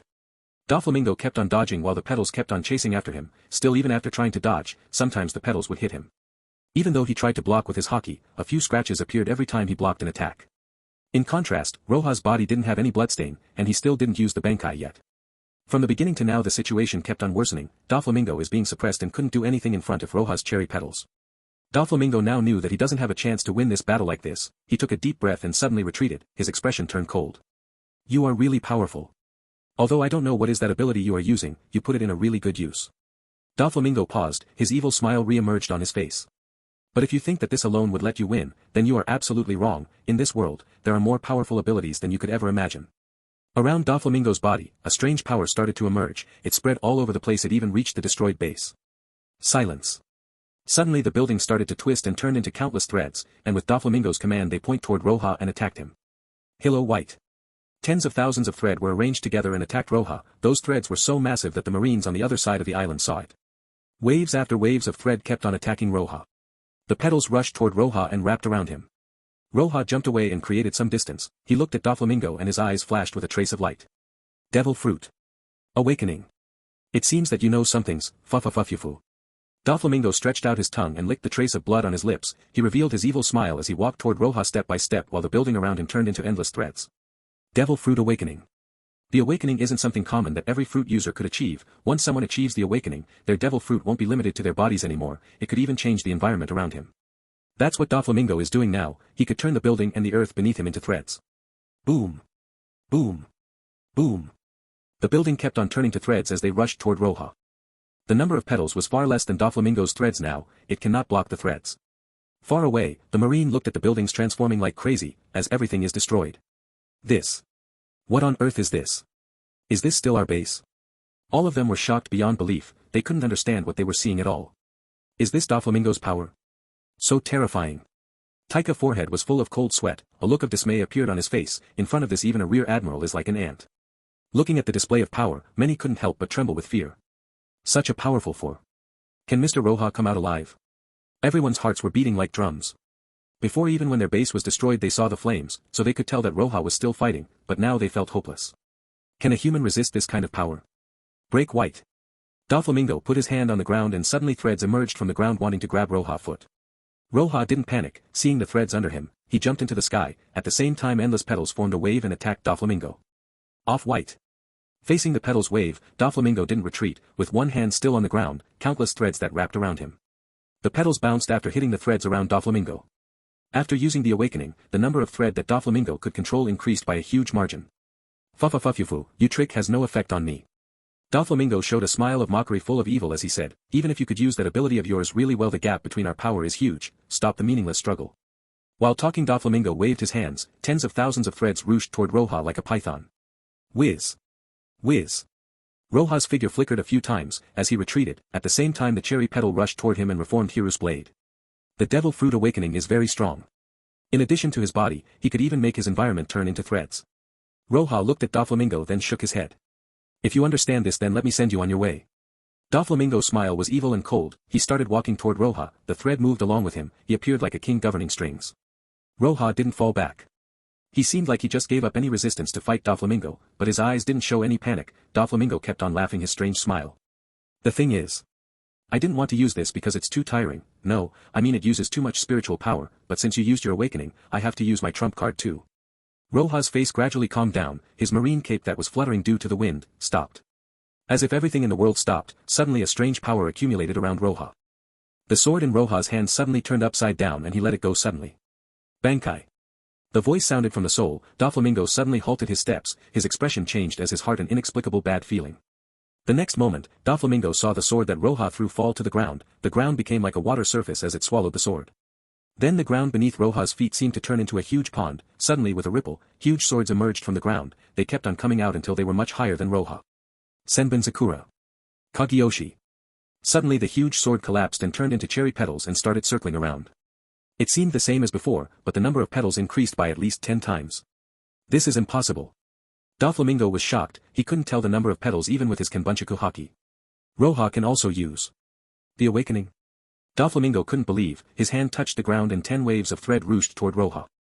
But this time Roja stood calmly, he didn't even lift his hand. Hum. The cherry petals flying toward the 10 waves of thread and collided. Boom. Boom.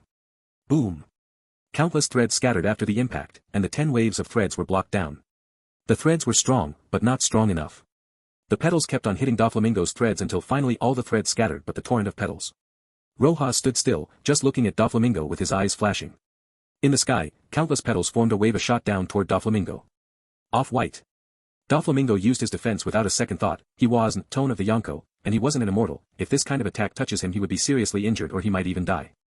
The earth tuned into threads and wrapped around Doflamingo. But the petal waves raged down into the shield. They suddenly turned black due to Roja attaching haki to them.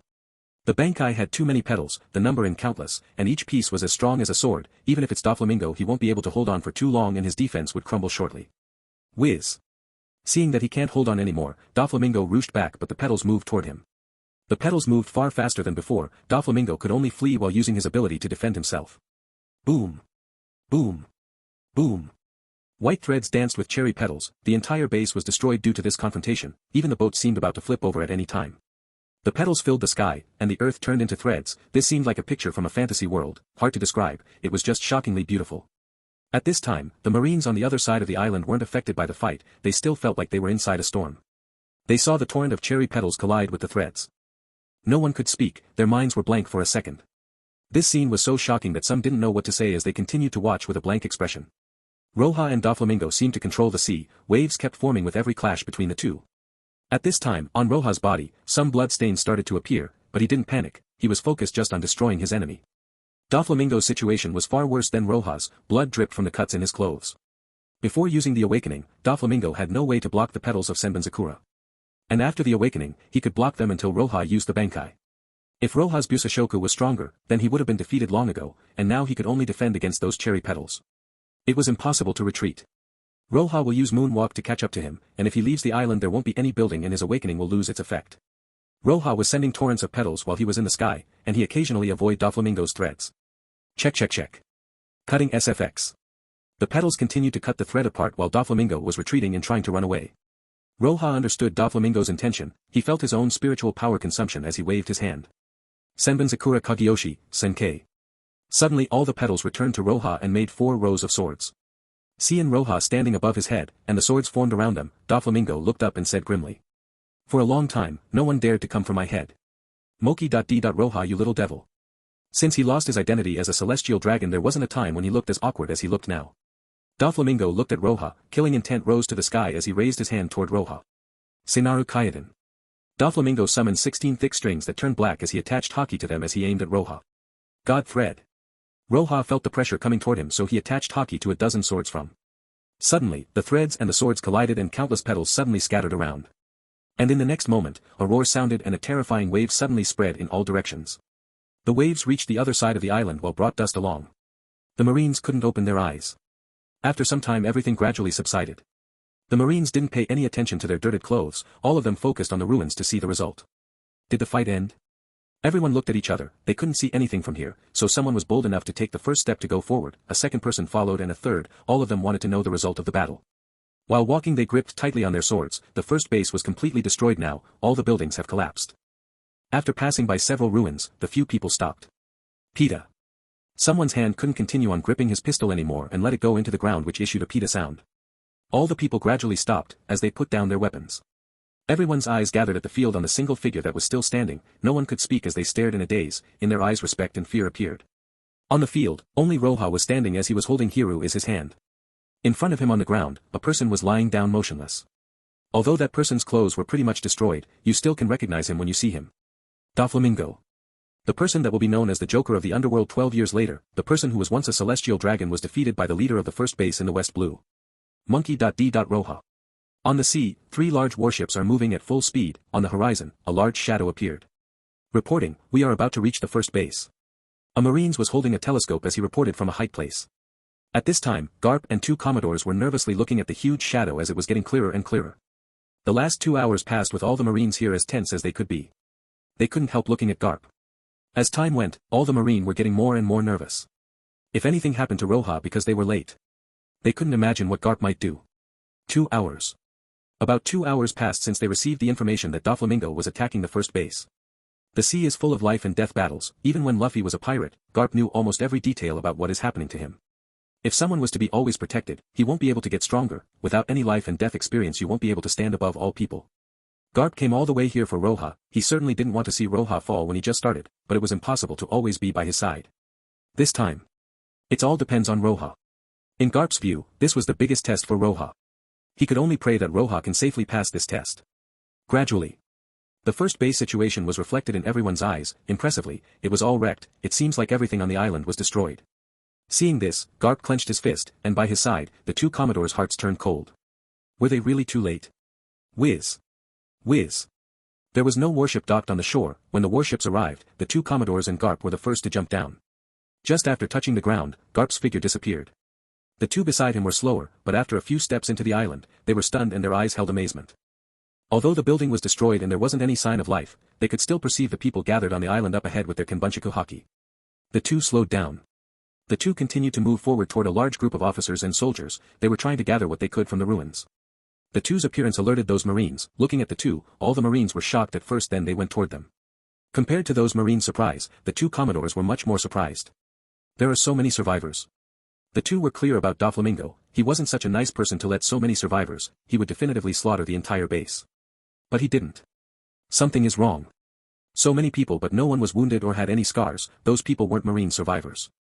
The 2 of them thought of something and one of them asked, "Are you guys Marines from the first base? Where is Doflamingo?"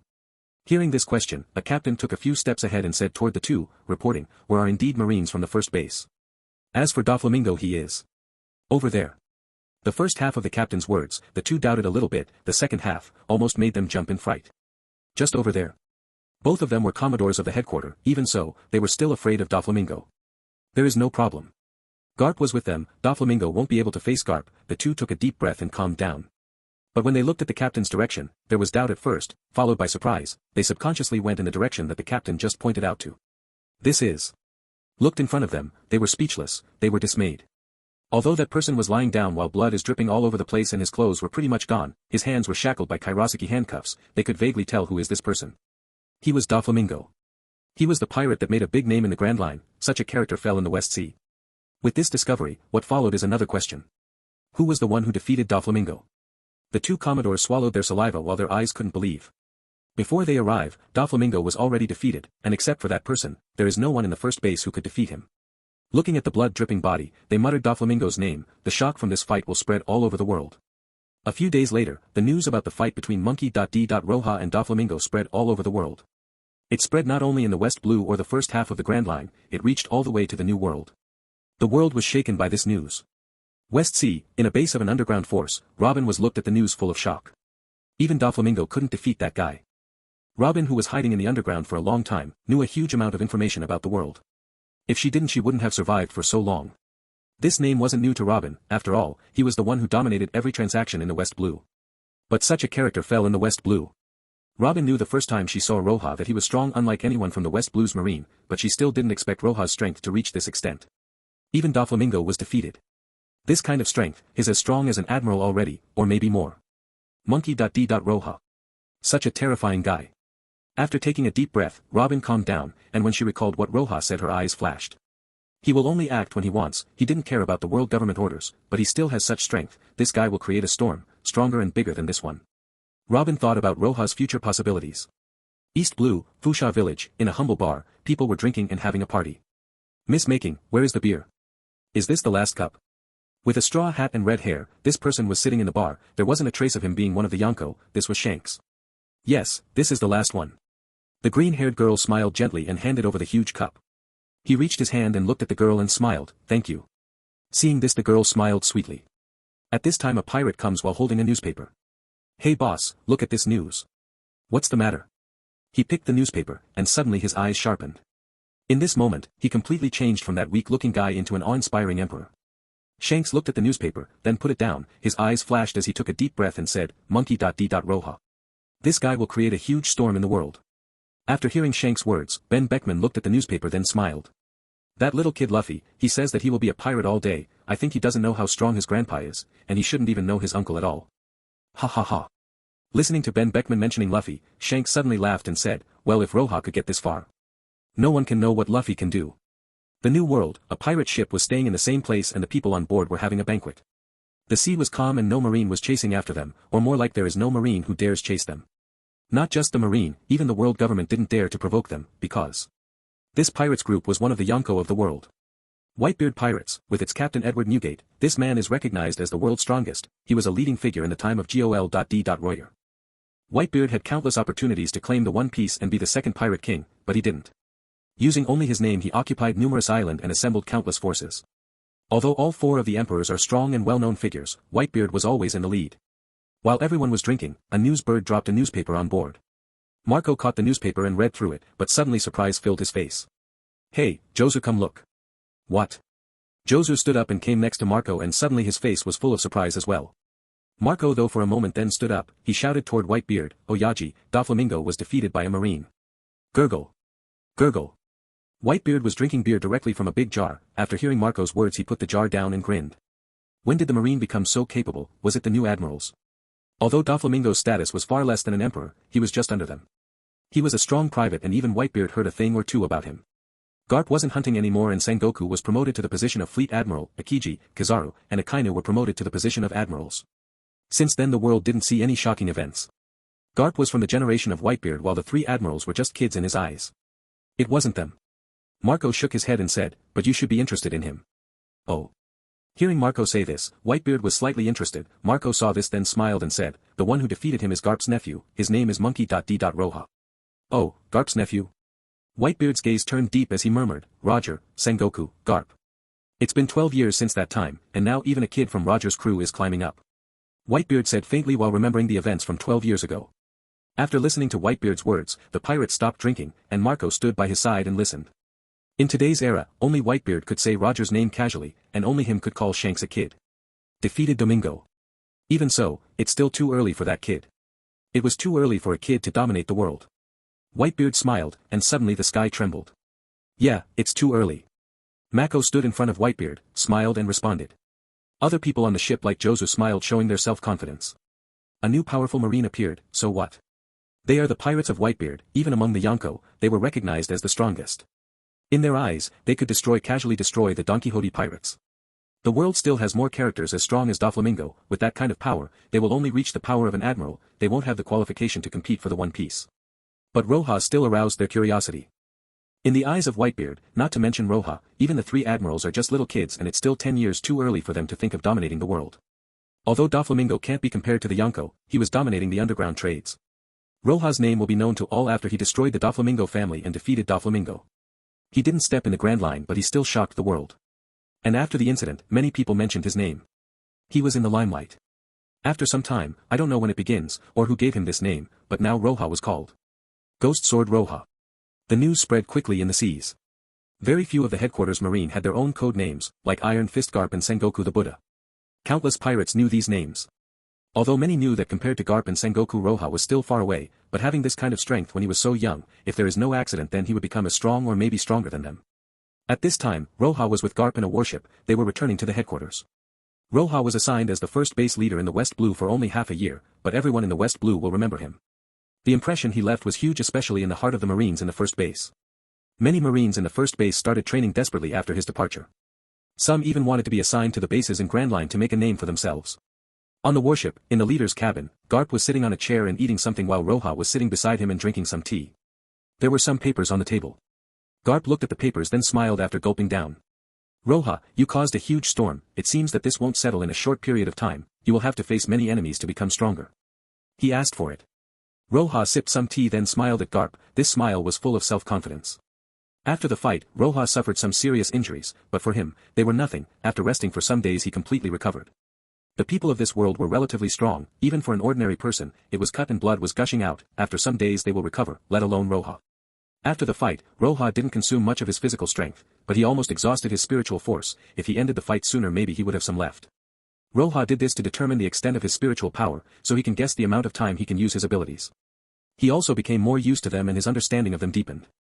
This time he defeated Doflamingo and stepped into the quasi-admiral level. This level was one of the tops in the world, but there is still a gap between him and the current admirals. This strength may defeat almost all the headquarters vice-admirals but he can't overwhelm the admirals yet. Still, he could hold his ground for a few rounds if he was to face an admiral now. Today, Roja officially turned into one of the strongest people in the world. Although he wasn't at the top yet, he will climb up eventually. Even if someone who was beaten by Garp come to him for revenge, he will face them without any fear. Seeing the self-confidence in Roja's face, Garp grinned, if before Roja revealed such an expression he would think that he was arrogant, but now his expression represent his strong will. If someone was strong they should have some self-confidence, or else how can someone dominate the world? Garp grinned and laughed happily, in the next moment his eyes flashed and suddenly he said, Roja, when we get to the headquarters, let me look at your strength. Roja was more than willing when he heard those words and said, okay. Roja was still sitting and responded leisurely. Although he reached the quasi-admiral level, according to his memories, Garp should be much stronger. To what extent can he compete against Garp, he was eager to know that. Even if Garp is no longer hunting pirates, his strength is still at its peak. Even after 10 years when Luffy started his adventure, Garp's strength didn't fall too much. Garp didn't have a devil fruit, still, with his physical strength he could chase Roger and wound Whitebeard. His strength is without a doubt at the top of this world. Perhaps Whitebeard is namely the strongest man, but Garp isn't that far behind. After the accident, the Don Quixote pirates didn't make any move. Several officers just hid and didn't dare appear. The warship took a long time to arrive at the headquarters. Finally, after several months Roja returned from the West Blue Marine headquarters. After returning, Roja now was different than before. Before he was somewhat nervous to be here and didn't want to leave the headquarters, he didn't want to encounter a strong foe when he was too weak. But now, after several events, he acquired a new sword and also defeated Doflamingo, he took his first step in this world and become a strong character, he returned and several emotions rose in his heart. Come on. Garp and Roja jumped from the warship, seeing Roja looking at the fortress, Garp grinned. Does it feel good? Roja recovered and nodded, then he followed Garp. After this experience, Roja appeared stronger, he no longer looked like that tender trainee anymore. This was the result of several fights, he defeated the Gecko pirates and several more pirates, finally, he defeated Diamante and Doflamingo. After so many services, Roja returned back to the headquarters, he won't be sent out anymore, he will be promoted to the rank of vice-admiral.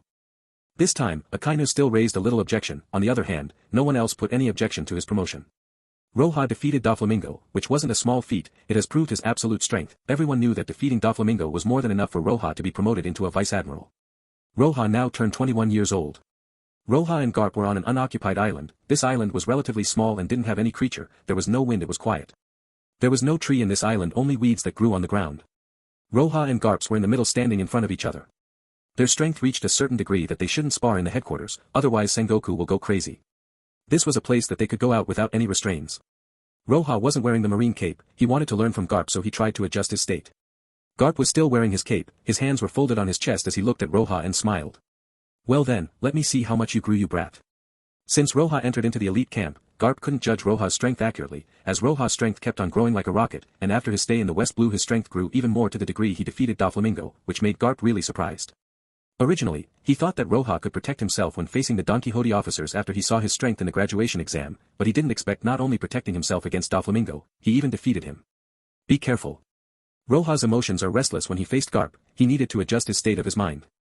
After that Roja swung his sword. Getsuga Tenshō. Hum. The red crescent-shaped sword energy flew toward Garp. Compared to before his Getsuga Tenshō was much stronger, after all, he may have stopped his physical training but he didn't stop training in his sword for even one day. Roja now was practicing the 11th compression already. In addition, Roja's haki improved greatly. Although Roja didn't practice for that to happen, when his soul got stronger his haki got stronger too automatically. After his constant practice, his arm strength and speed were enhanced, adding his powerful haki, the strike became a lot stronger than before. Wouch! Wouch! The sword energy continued to fly toward Garp, even a vice-admiral won't face this attack casually. Sure enough, this is a lot stronger than before.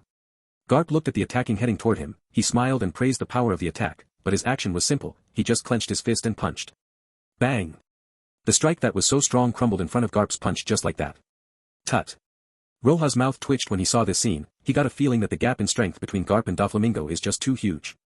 Doflamingo had a lot of moves, Roja had a lot of moves too, and Garp seems to have used one, and that is a punch. How messed up could this get? In the past, he just faced the world with his fists. This type of fighting style is really too weak in front of abilities, but that's only at first. When someone gets too strong, that style will just turn abnormal. Sword flow, torch.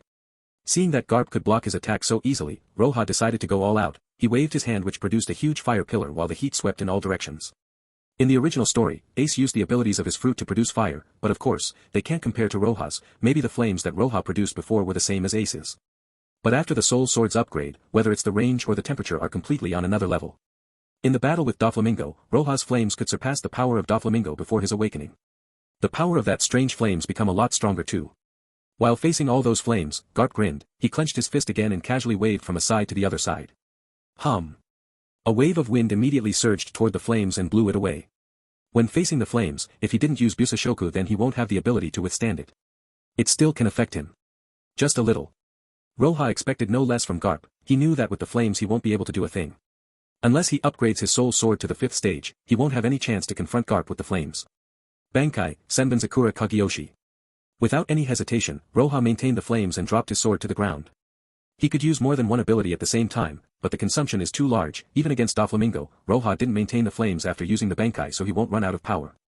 But when facing Garp, he didn't care about that. Hum. Countless blades penetrated the ground and began to rise. They turned into petals suddenly and at the same time come crashing toward Garp with the flames. What is this? Garp looked at cherry petals in the sky. Suddenly his expression changed because he couldn't know the number of those petals even after using his Kenbunchaku haki. It seems like the ability that defeated Doflamingo is this one. What kind of ability is this? Is it a paramecia cutting fruit? No, is this the awakening version? Interesting.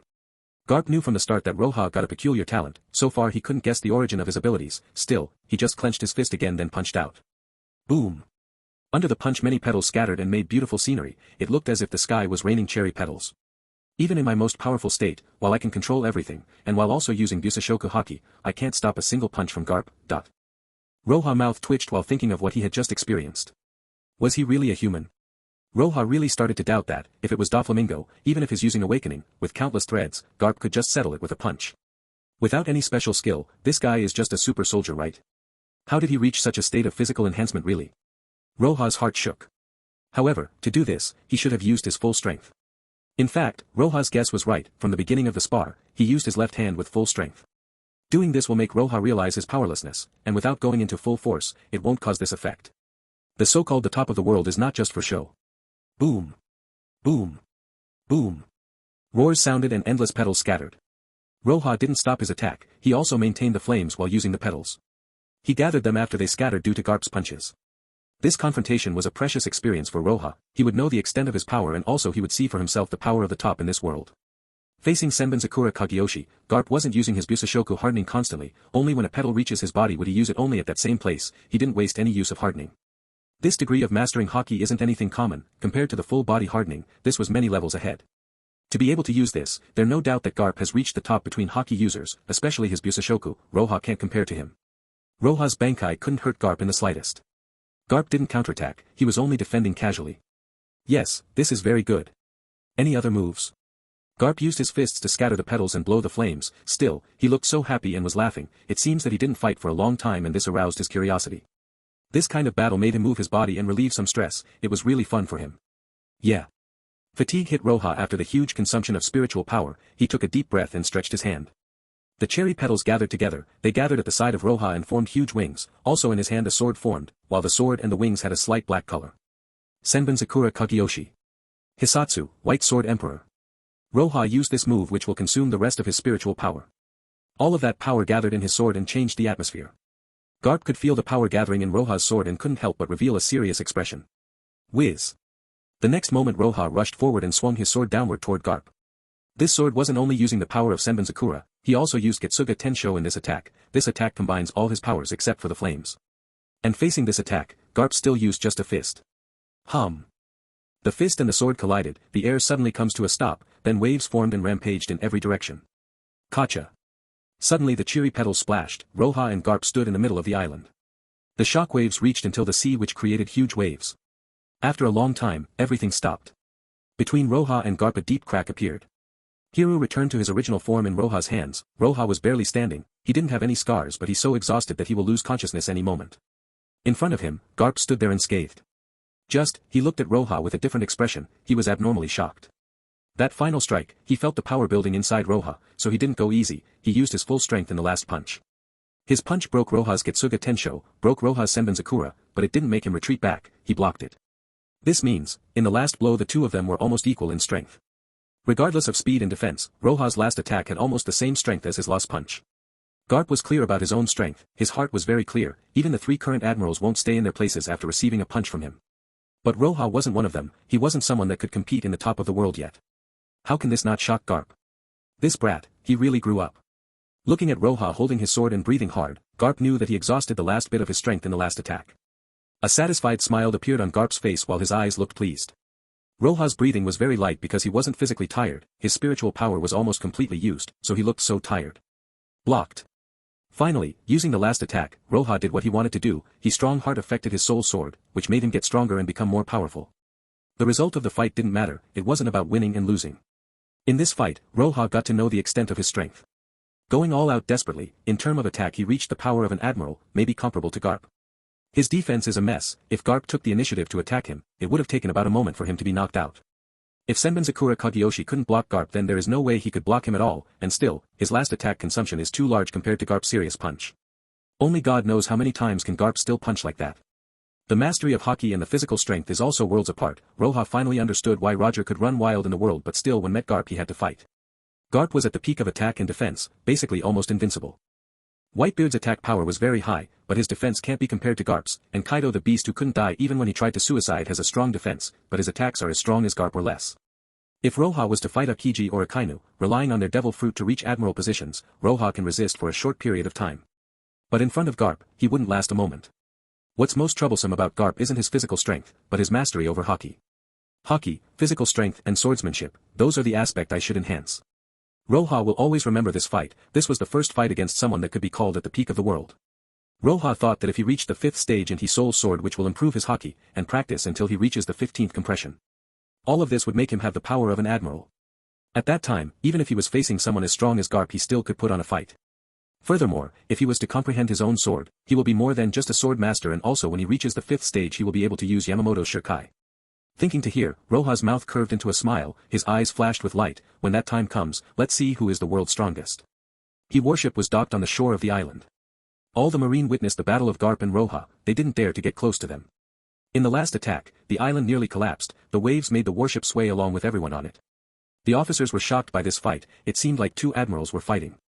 After the fight, Roja put his sword into the scabbard and followed Garp back to the warship. The warship left the island and soon returned to the headquarters. Roja recovered a little bit of his spiritual power, but he still looks very tired, his physical recovery is very strong, but his spiritual power recovery is only okay. Vice Admiral Garp. Roja and Garp came down from the warship, a group of officers saluted them respectfully. Roja's name in the recent period can be said to be well known, in addition to the name of Ghost Sword Roja, he can be said to be the strongest Vice Admiral if Garp wasn't there. The Vice Admiral's cape can be said to be more stylish than the Rear Admiral's cape. It was said that the pirates are freer, but pirates are pursued by the Marines, and Roja was part of the Marines, which is bad for the pirates if he used his memories to chase them. Becoming a Vice Admiral, Roja no longer needed to chase pirates and he has the right to choose a small house to live in. Roja didn't choose a house as he still wants to live in the place he lived in before.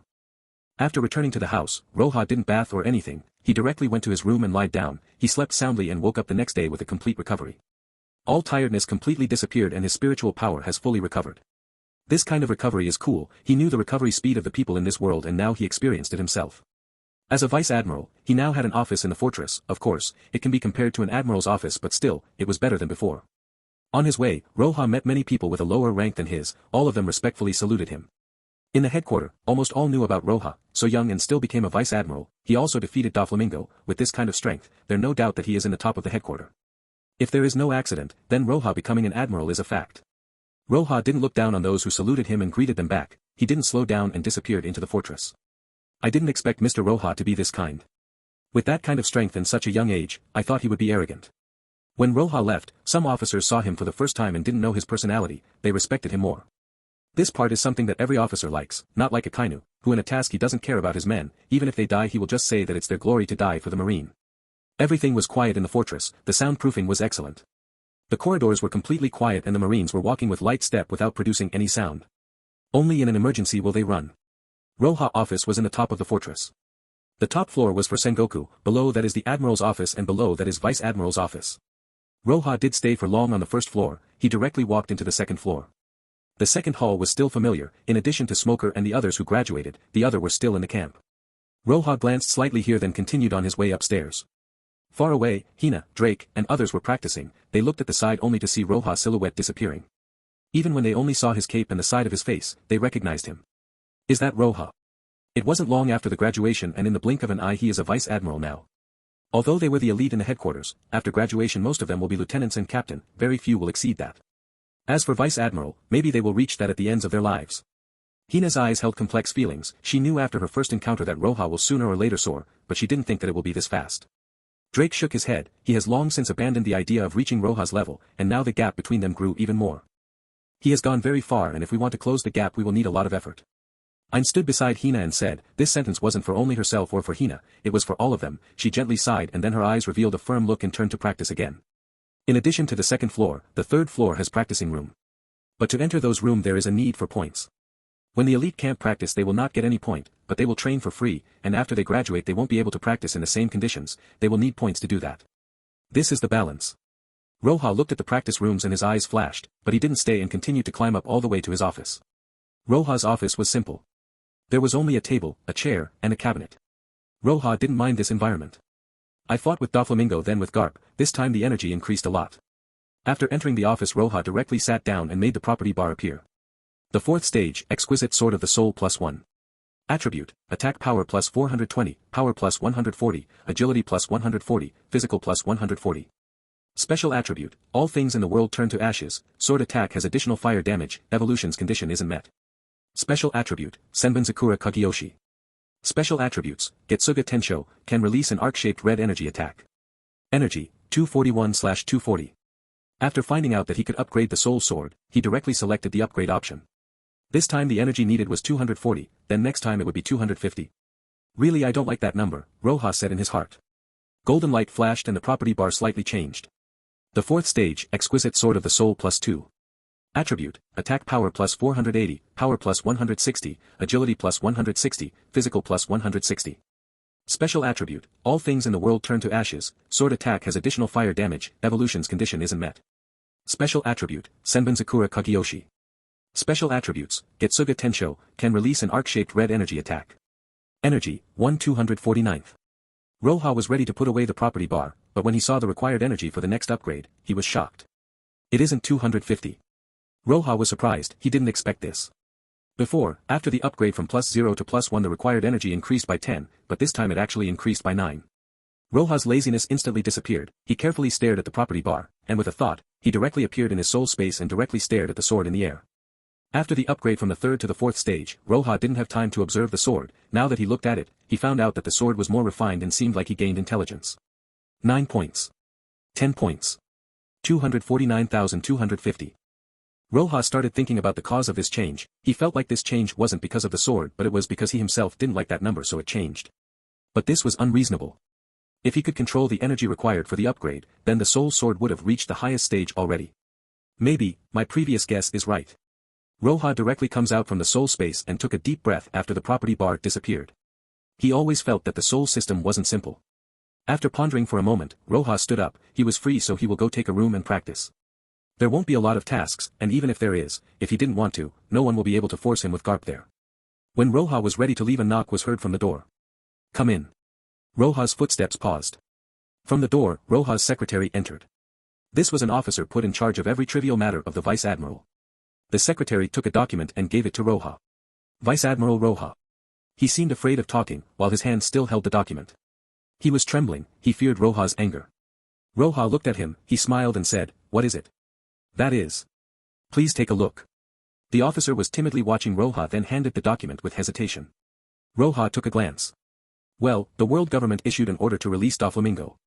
Seeing the content of the document, Roja was slightly surprised, then with a careless smile, he threw it on the table. Looking at Roja's reaction, the secretary was stunned. He thought that Roja would be furious. He thought that he will rush to Sengoku's office to complain. Vice Admiral Roja, did you see? The document said, but I am not blind. Roja snapped as he glanced at the secretary, then said, but what does this have to do with me? The secretary didn't expect such words. His face stiffened. He couldn't help but say, Vice Admiral Roja, Doflamingo was caught personally by you, so after he is released, I am afraid that he will take revenge. Let him try. Roja didn't care at all as he shrugged his shoulders. Since he defeated him once, he can do it again. The gap between them will only grow bigger. Roja didn't pay him any attention at all. As for Doflamingo trying something on his family, Roja wasn't worried at all. Roja's parents weren't in the marine, and because some accident Garp took him to the headquarters. So only Garp, Dragon, and Luffy are his family in this world. Garp is there, let him try to take revenge on him, let's who will get beaten. Dragon is also there, try going to the revolutionary army to fight him. Dragon was the enemy of the world, what a mere Doflamingo can do. As for Luffy, his luck as the protagonist of One Piece story will guard him, also red hair, Shanks is there, let's see what can Doflamingo do. Rojas was relieved that his family members are all monsters. Okay, I will go train now. Roja patted the officer on his shoulder and took Hiru with him, then left the room.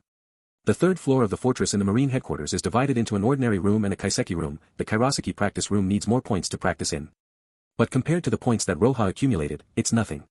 When he entered the room, Roja was surprised to find a weight of 30 tons. Before he left last time, the max weight he saw was only 20 tons. He didn't know if this was also something Vegapunk made or something that the ones after him made. Roja was too lazy to know its origin, so he directly carried the 30 tons and started his practice. He didn't do any physical exercise for a long time, even when he fought it's mostly spiritual power not physical. Roja took the 30 tons to see if he can break the limit again. In the fortress' highest floor, Sengoku sat there with the 3 admirals, Garp, Z and the Crane also were present. This was a top meeting in the headquarters, not even a vice admiral had the right to be present here. Only those present had the right to attend. The world government sent some orders about the thing that happened recently. Sengoku took the document and opened it up. Although he didn't want to catch Doflamingo and then release him, it was the world government orders. Sengoku wouldn't disobey their orders. Garp was asleep in his chair, he didn't want to ask about the order and didn't care at all. Z was unhappy, but before he could complain to Sengoku, the world government already sent the orders. Knowing that he won't be able to change anything, he sighed with a face full disappointment. Alright, the matter of Doflamingo is already finished, next is the most important thing. Sengoku said, then opened another document. His expression was solemn. In this document, the world government has just instructed that a new system will be made, independent of the marine, and will only receive orders from them. This system is called the Shichibukai. The world government made a new system, which is a major event. Everyone who heard this turned solemn. Sengoku put the document on the table and looked at those in front of him. Z paused a little, then opened the document slowly. He was stunned. What a joke. Z couldn't suppress his anger and fiercely slammed his hand on the table. Cracks appeared on the table as he directly stood up. Making the piracy legal, looting and being an outlaw is legalized. This is a joke. How the hell did those people in the world government even think of this? Are you talking about the 5 seniors? In addition to Z outrage, Akainu was gloomy. The Shichibukai system will put those well-known and powerful pirates under the command of the world government, and they won't be pursued by the marine anymore. The only thing those pirates had to do is to respond to the world government summon. So those pirates will have the law behind them. This is really unexpected. Kizaru put his hand on his head and said with his usual tone. Akiji was also gloomy as he said, what does the world government want to do? Sengoku seemed to expect this. He looked at the crowd calmly and said, in the world today, 4 powerful forces formed, they are called the Yonko, 4 emperors. In addition to those, there are more like the Don Quixote family. With the power of the marine alone, it's difficult to keep the balance. This system will make those powerful pirates into an ally to the world government, which will reduce the pressure on the marine and will make those marine deal with each other. This was the view of the world government as well as Sengoku's. No. Z didn't calm down as the rage is apparent on his face. He said, because they can't deal with those pirates, they will make piracy legalized. They will let them loot and hurt people as they liked. Even if it is difficult to deal with those pirates, it's part of the Marine's mission to do it. How can this be called justice anymore? Turning piracy into a legal thing, this was something intolerable to Z. Sengoku looked at the raged Z and didn't know how to calm him down. He took a deep breath and said, Z. This is already approved by the world government. Approved? How?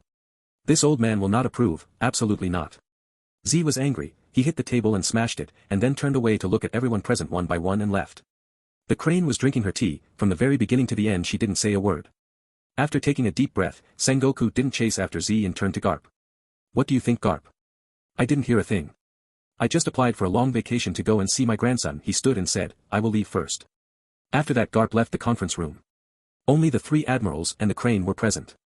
Sengoku stood there watching Garp and Z leave. He shook his head and sighed. The meeting continues. Let's talk about the candidates for the Shichibukai. A few days later. The world government announced the Shichibukai system officially, and instantly the world was in chaos, countless forces paid attention to it. Those 3 days, Roja continued to practice with the 30 tons. Those 30 tons played some role. After a few days his strength improved a little, also now he already mastered the 11th compression and nearly mastered the 12th. When the news about the Shichibukai system reached his ears, Roja wasn't surprised. Doflamingo was released after he was caught by me, so most likely the candidates won't change. While warming up with the 30 tons, this idea flashed in Roja's mind. Garp left a few days. He said he was going to the East Blue to take care of his grandson. He left in a hurry. Roja felt a bit strange, but it appeared that Garp left after the words about the Shichibukai. He left most likely because he didn't want to get involved. Suddenly the door of the room was pushed open, someone with purple hair appeared. Roja was surprised and turned around and said with a friendly smile, "Teacher Z, why did you come here?" "Nothing, I just wanted to see you." With a cigar in his mouth, Z went to the side and sat down. Roja put down the weight he was carrying and sat next to him, then said, "It seems like teacher isn't satisfied with the Shichibukai system." From all people, Roja was someone who appreciated Z's emotions. How can pirates be recognized? How can justice and evil be put together? This system shouldn't exist, but I can't do anything about it. I am simply unable to change anything. Z's tone was lonely and very disappointed. The world government issued the order, so not to mention that he is just an instructor. Even if he was an admiral now, he won't be able to do anything about it. These days, Z used various channels. He even talked to the 3 admirals to not approve this system, but to no avail. It can't be helped that he began to question, what is the Marine, why was it there? Does the world government really represent justice? Or, is the world government itself, is a group of powerful pirates that control the world? I can understand teacher's feelings. Roja shook his head. Every senior officer is Z's disciple. Z cultivated most of the kids in the Marine, but suddenly those kids will turn to be allied with evil. This change will bring disappointment. If Roja wasn't present, in the next few years, Z will be attacked by the pirates and most of the recruits on the ship will die, 2 people and Z with an arm cut. And a few years later, after the war, Z will be completely disappointed by the Marine and the world government and will be hunting pirates to cleanse the world. Roja didn't know what to say. He and Z are different. He came from another world. He had a clear goal, and that is to be the most powerful in the world, whether he was a Marine or a pirate, whether he represents evil or justice. But Z wasn't the same. For a disappointed Z, he can only say words that Z would like, but it had no effect. Z finished his cigar, patted Roja's shoulder and said, "Anyway, I won't be able to change this. I hope you can change the world in the future." Change the world? Hearing Z words, a picture emerged in Roja's mind. Want the world's wealth, want fame and power of the Marine King, a word from me monkey. D. Roja will change the seas. Do you want my power? Do you want my wealth? Then join the Marine. I put everything I have there. From there the world's greatest Marine era begins. Caw. Thinking of this, Roja's head was full of black lines and he suddenly erased this idea from his head. Z saw the change in Roja's face and his eyes flashed. What happened? Roja took a deep breath and said, "Nothing, but if Teacher Z wants that, then I will create a new era." Seeing Roja's firm look and hearing his determined words, Z showed a happy smile. All the loneliness disappeared. He patted Roja's shoulder and stood up to leave. Although his back was still a little bit lonely, Roja's words pleased him a lot. But changing the era isn't easy. He has to be more powerful than an admiral and even more powerful than the Yonko. Even with Roja's amazing talent, alone, he won't be able to change the era, but perhaps Roja can do it. Perhaps there is hope. The hope to see that day. Z left the practice room. Roja watched Z leave. Roja will certainly won't forget Z's teaching, so he won't look at Z in his most difficult time. He doesn't want his image to collapse. Sir Roja. The secretary came to Roja while holding the document in his hands. Reporting, there is a new mission, sir. What is the mission? Roja looked at the document. He originally didn't care, but after a glance, he was surprised. This task really is unexpected. This is Roja's first task after becoming vice admiral. The degree of danger isn't high and it wasn't a combat mission, but there is a possibility to fight. This was a recruitment task for the Shichibukai system in the Amazon Lily Island. As the name of island suggests, the island is full of women. There wasn't a single male there. And the one he had to recruit is the Snake Princess, Boa Hancock. Boa Hancock. Roja was looking at the document in his hand while thinking. This task is risky. He may be charmed, and if he gets a little bit careless, he may become a stone. Of course, Roja won't let himself be charmed. Well, since I came to this world I didn't encounter any women pirate. Roja raised his head slightly with a proud expression. He threw the document at the table and said to the officer, "Prepare, the warship will set sail right away." Yes. The officer saluted Roja respectfully and immediately turned away to prepare the warship. Roja returned home and threw away his sweaty clothes and rushed to the bath. He changed his clothes and then moved directly to the harbor. After a while, the warship was being prepared. Some marine who was doing some preparation heard the objective of their mission and most of them had strange expressions. The Empress of the Amazon Lily, Boa Hancock, is said to be the most beautiful woman. Have you seen her? No. Some marines were having their own fantasies. Soon a rear admiral exclaimed loudly. Are you all serious? Boa Hancock is a terrifying pirate. Many said that when someone looked at her he will turn into a stone. The group of Marines were instantly frightened, turning into stone. That is really frightening. With the thought of turning into stone, the Marines gulped down their saliva. The preparation to set sail ended quickly and moved out with Roja on board with other Marines. The island was located in the calm belt. The lack of wind made many pirates unable to get there.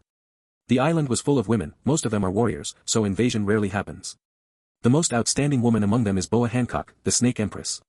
Boa Hancock was selected as a Shichibukai. She is very strong herself, and even more, the whole island is full of warriors. In the calm belt anything might happen. The most dangerous thing is the Sea King that may appear. The current Roja will be able to deal with most danger here. Amazon Lily, in the center there was a building, the Kuja Castle. Boa Hancock lived there. And at this time, a voice sounded inside the castle. Hebeheim, this is a golden opportunity, you can't decline.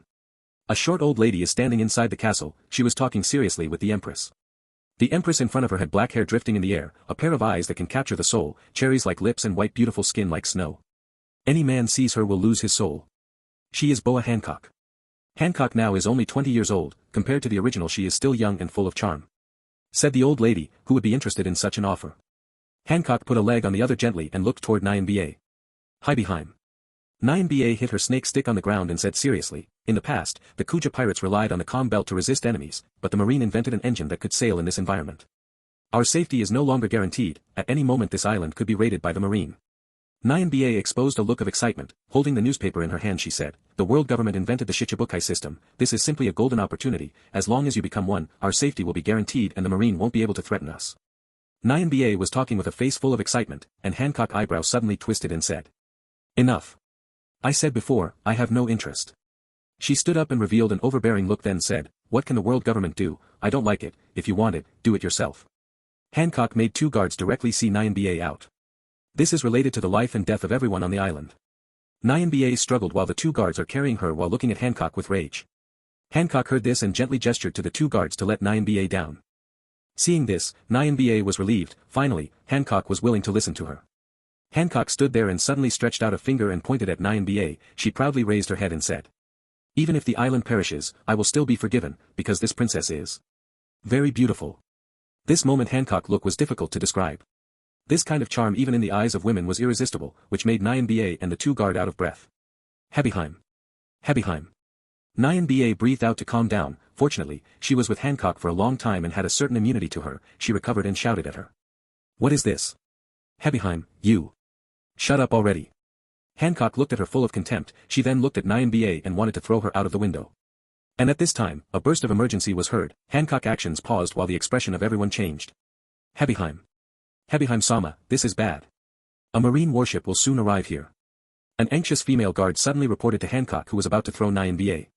Everyone's expressions changed. Even in Hancock's eyes, a vicious flash appeared as she put Nyanba down.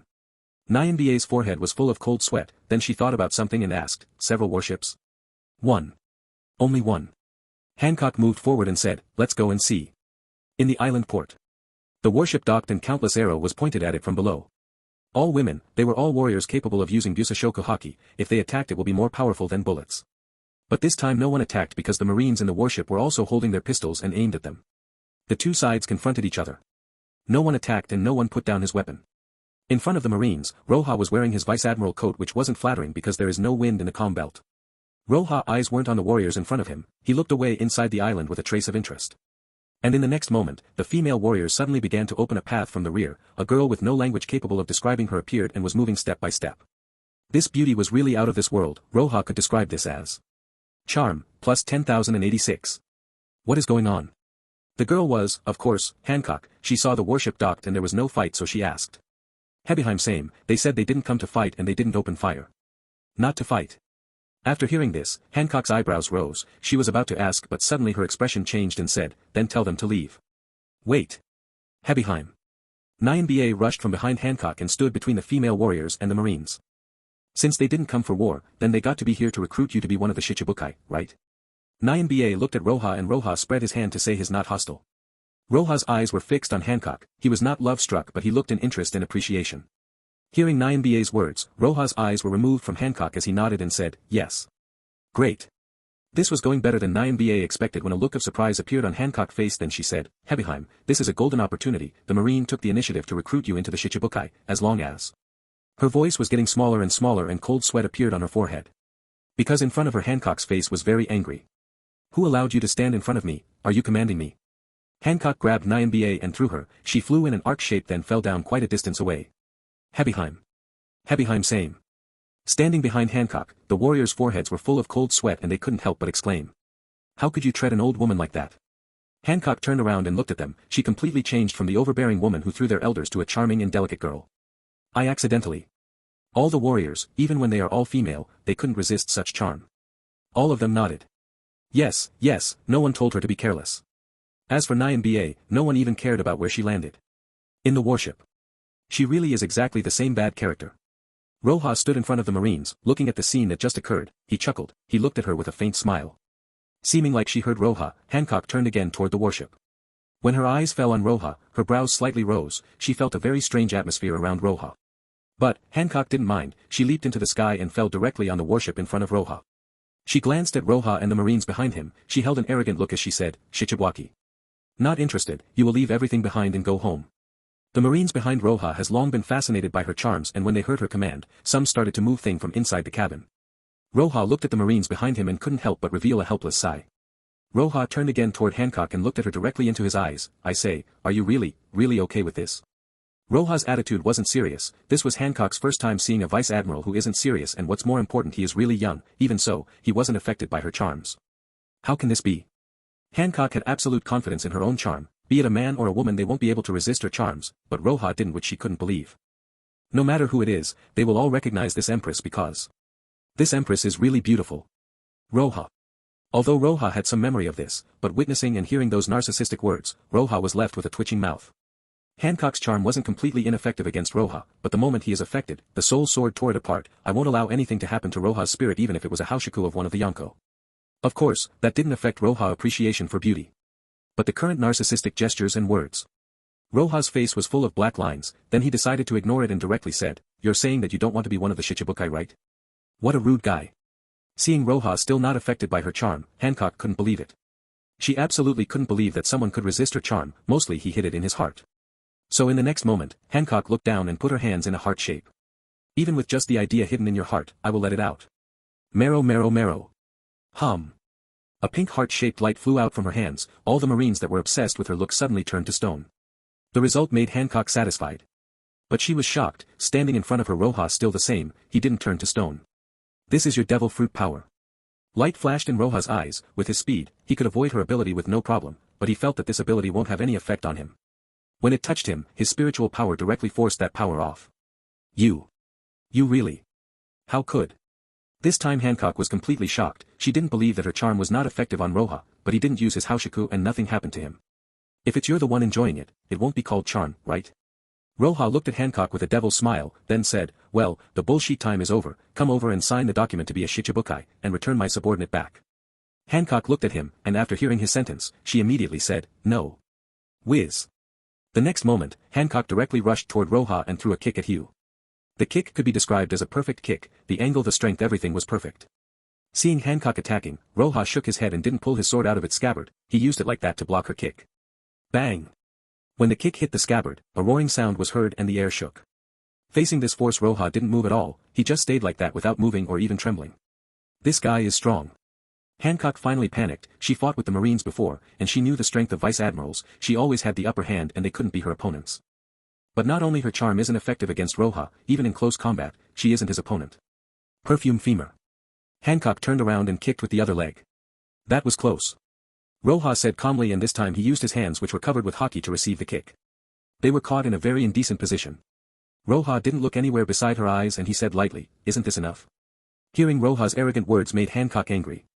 When she was young, she was enslaved by the celestial dragons, which treated her with the same attitude. When she finally escaped and her status as a slave wasn't known to anyone, she returned to Amazon Lily, and she directly became the empress. She also awakened her Haushiku haki. But Roja's attitude wasn't exactly the same as those celestial dragons, his attitude was more like an adult teaching a child.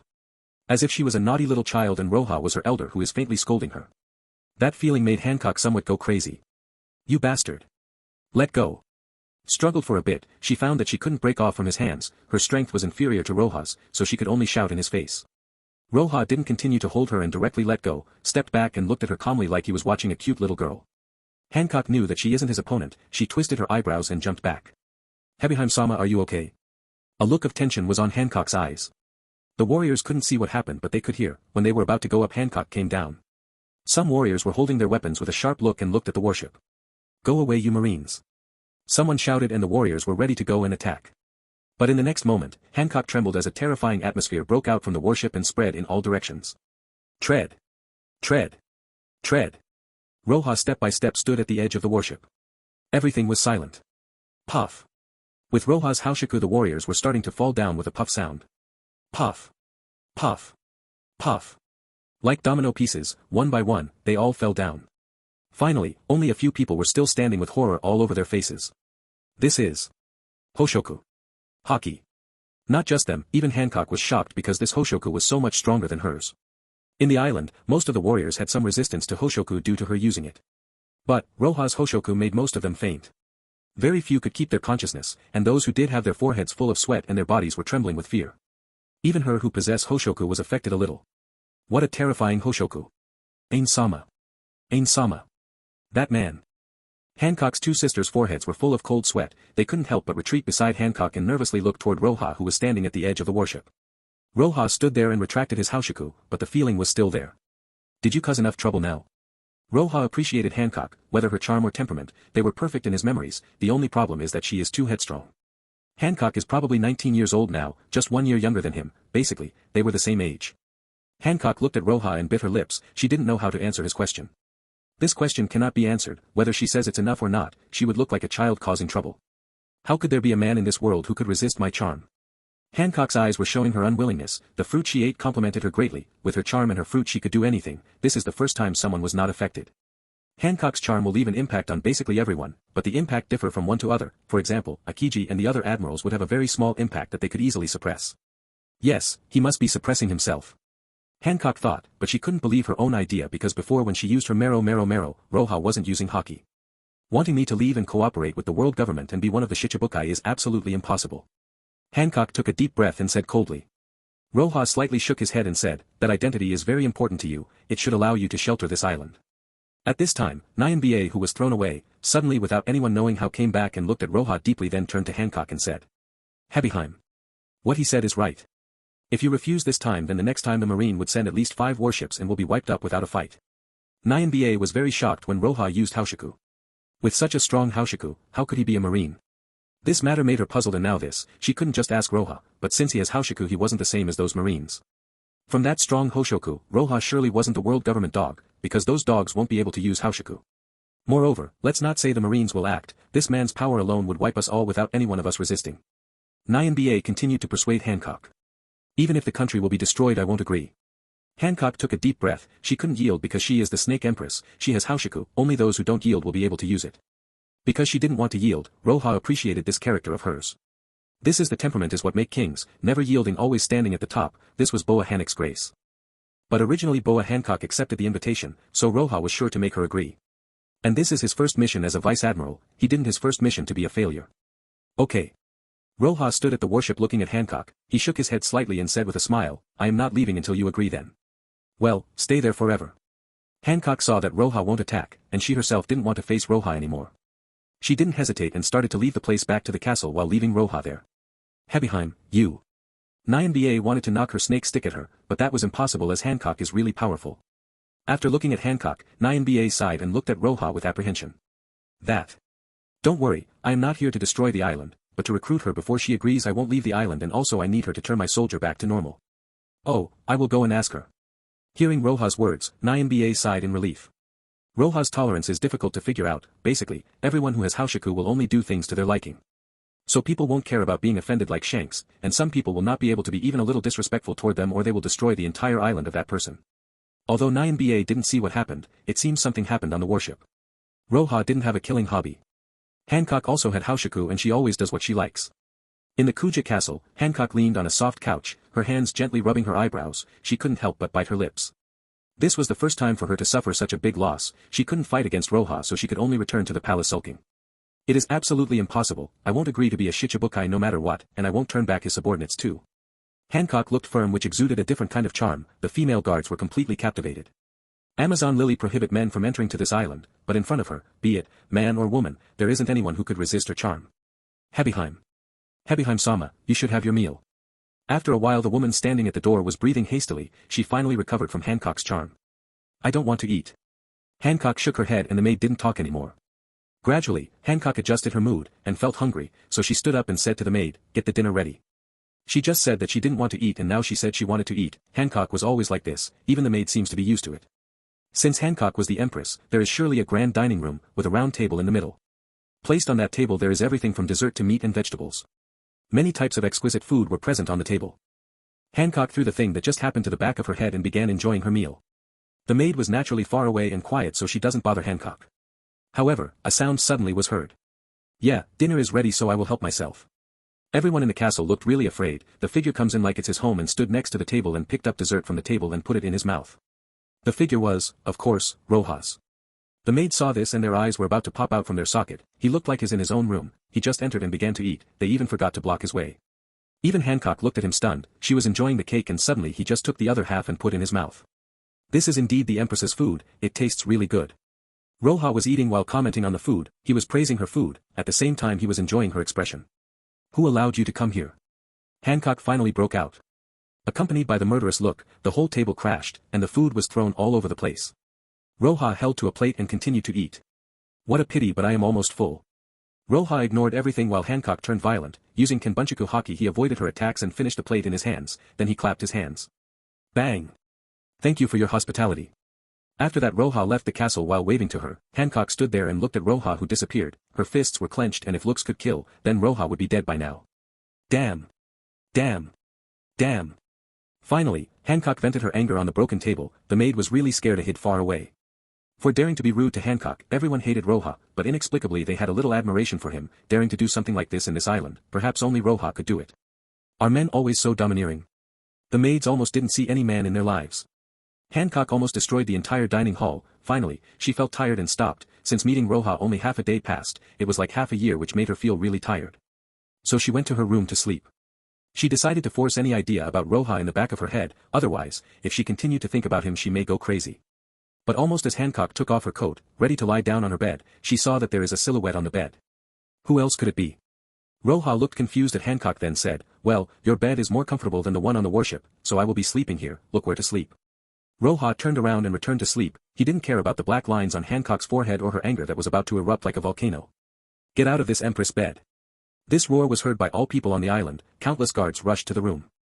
Roja didn't wait for them to enter and used his haki. All of them fell unconscious. Don't run in the night and go to sleep. Roja was stood up and went beside the window, while Hancock looked at the window then bit her teeth. After causing so much trouble, aren't you tired? Roja looked at Hancock then shook his head and said, well, if you don't sleep you will be sick. After speaking, Roja didn't care about what expression Hancock was making. He directly jumped from the window. Hancock was about to go crazy. Who is sick in the end? Hancock felt that compared with the fights she fought in the past couple of years, dealing with Roja is more tiring. She didn't think of Roja anymore as she directly went to the couch to rest. If she didn't rest she felt like she will go crazy. Although the couch wasn't as comfortable as the bed she could rest. She thought that if Roja doesn't appear even sleeping on the ground she will feel comfortable. After sleeping and waking up, the nightmare continues. Yo, your breakfast looks really tasty. Where do you usually take a bath? Don't you bath? I came here for a long time and didn't take a bath, do you mind if I eat with you? Roja was casually touring in the palace like it was his home. Many places in the castle were destroyed these past few days, and the guards were desperately reconstructing it. As for Roja, they can't do anything. With just his Haushiku he could defeat them all. If they tried anything Roja will send them to sleep. Hancock felt like Roja was her nightmare. She was afraid that he will emerge whenever she was alone, and in every corner, his face would appear. Hancock was sitting in a trance while holding a glass of red wine. Silently Roja appeared next to her, and took the glass from her hand, drank it and said, this is really good wine. Hancock saw Roja and felt really powerless. Now, don't you want me to leave? Roja smiled while sitting there. If she signs the Shichibukai contract and turns back his subordinates, he will directly leave. Hancock looked at Roja and for the first time, she didn't shout at him with an angry tone. Why is a man like you with the Marine? Why are you with the world government? From the past few days, Hancock knew what kind of person is Roja. He definitively has his own ways. He wasn't the kind to be ordered around. He didn't put anything in his eyes as he looked at the world from above. This seems to be the reason for his strong Haushiku. For such a man to be with the Marine was something Hancock couldn't understand. Ha. Seeing that Hancock doesn't want to put a fight anymore, Roja chuckled as he leisurely said. Who told you that I hold the world government in my eyes? Then you. Hancock didn't find his answer surprising, but she still couldn't understand why was he a Marine. In this world, no one can order me around, whether the Marine or the world government. If you ask for whom I'm working, then I will say I only do things for myself. The reason why I am in the Marine is because it's interesting. Said Roja while playing with the glass in his hand. Does that answer your question? Hancock listened to Roja and light flashed in her eyes. Just because it's interesting. That is, the fact that you are in the Marine. Roja smiled then said directly interrupting her, do you know the Revolutionary Army? Yes. Hancock nodded, although she was overbearing she wasn't a fool, she knows a lot of things. The leader of the Revolutionary Army is named Monkey.D.Dragon, and my name is Monkey.D.Roja. Roja smiled at Hancock and directly sold his cousin out. Hancock did hear Roja's name these days, but she heard it from Nyamba so she didn't pay attention. Hearing Roja words about the Revolutionary Army, Hancock's face revealed an amazed expression. Roja's hockey was absolutely a very clear fact to what he's saying. Then you.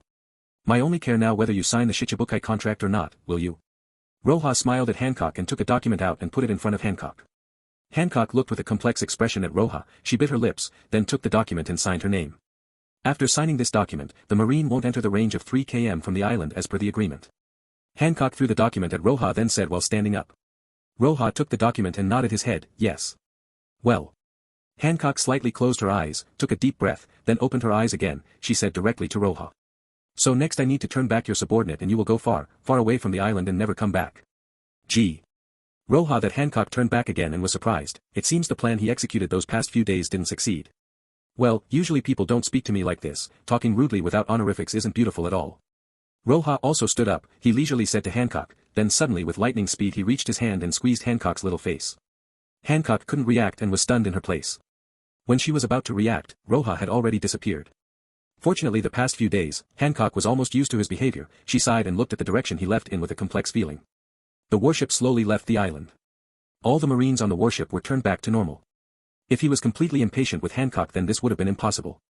These past few days, he was trying to change Hancock's behavior. Well, it seems, in the end, I still failed to do so. Roja looked at the distance and smiled a little then turned around and entered his cabin. There is still a chance that they will meet again. Roja didn't care about her past slave status, for the so-called world nobles, Roja hated them to the bone, Roja was planning to throw all of them into the prison. Well, when he becomes the king of the Marine, if those 5 old men or the nobles said anything displeasing he will arrest them. Roja thought to hear and couldn't help but smile. The warship passed by the calm belt again, along with the road they met a sea king but Roja dealt with him with one strike, after that there wasn't an accident as they returned to the headquarters. Roja directly went to hand the document that was singed by Hancock to Sengoku. Roja came to Sengoku's office several times but he always was with Garp, this is the first time he went alone. Roja, you're back. Sengoku was sitting on his desk with a pile of documents in front of him, seeing Roja he directly smiled and said with friendly tone, how did it go? Success.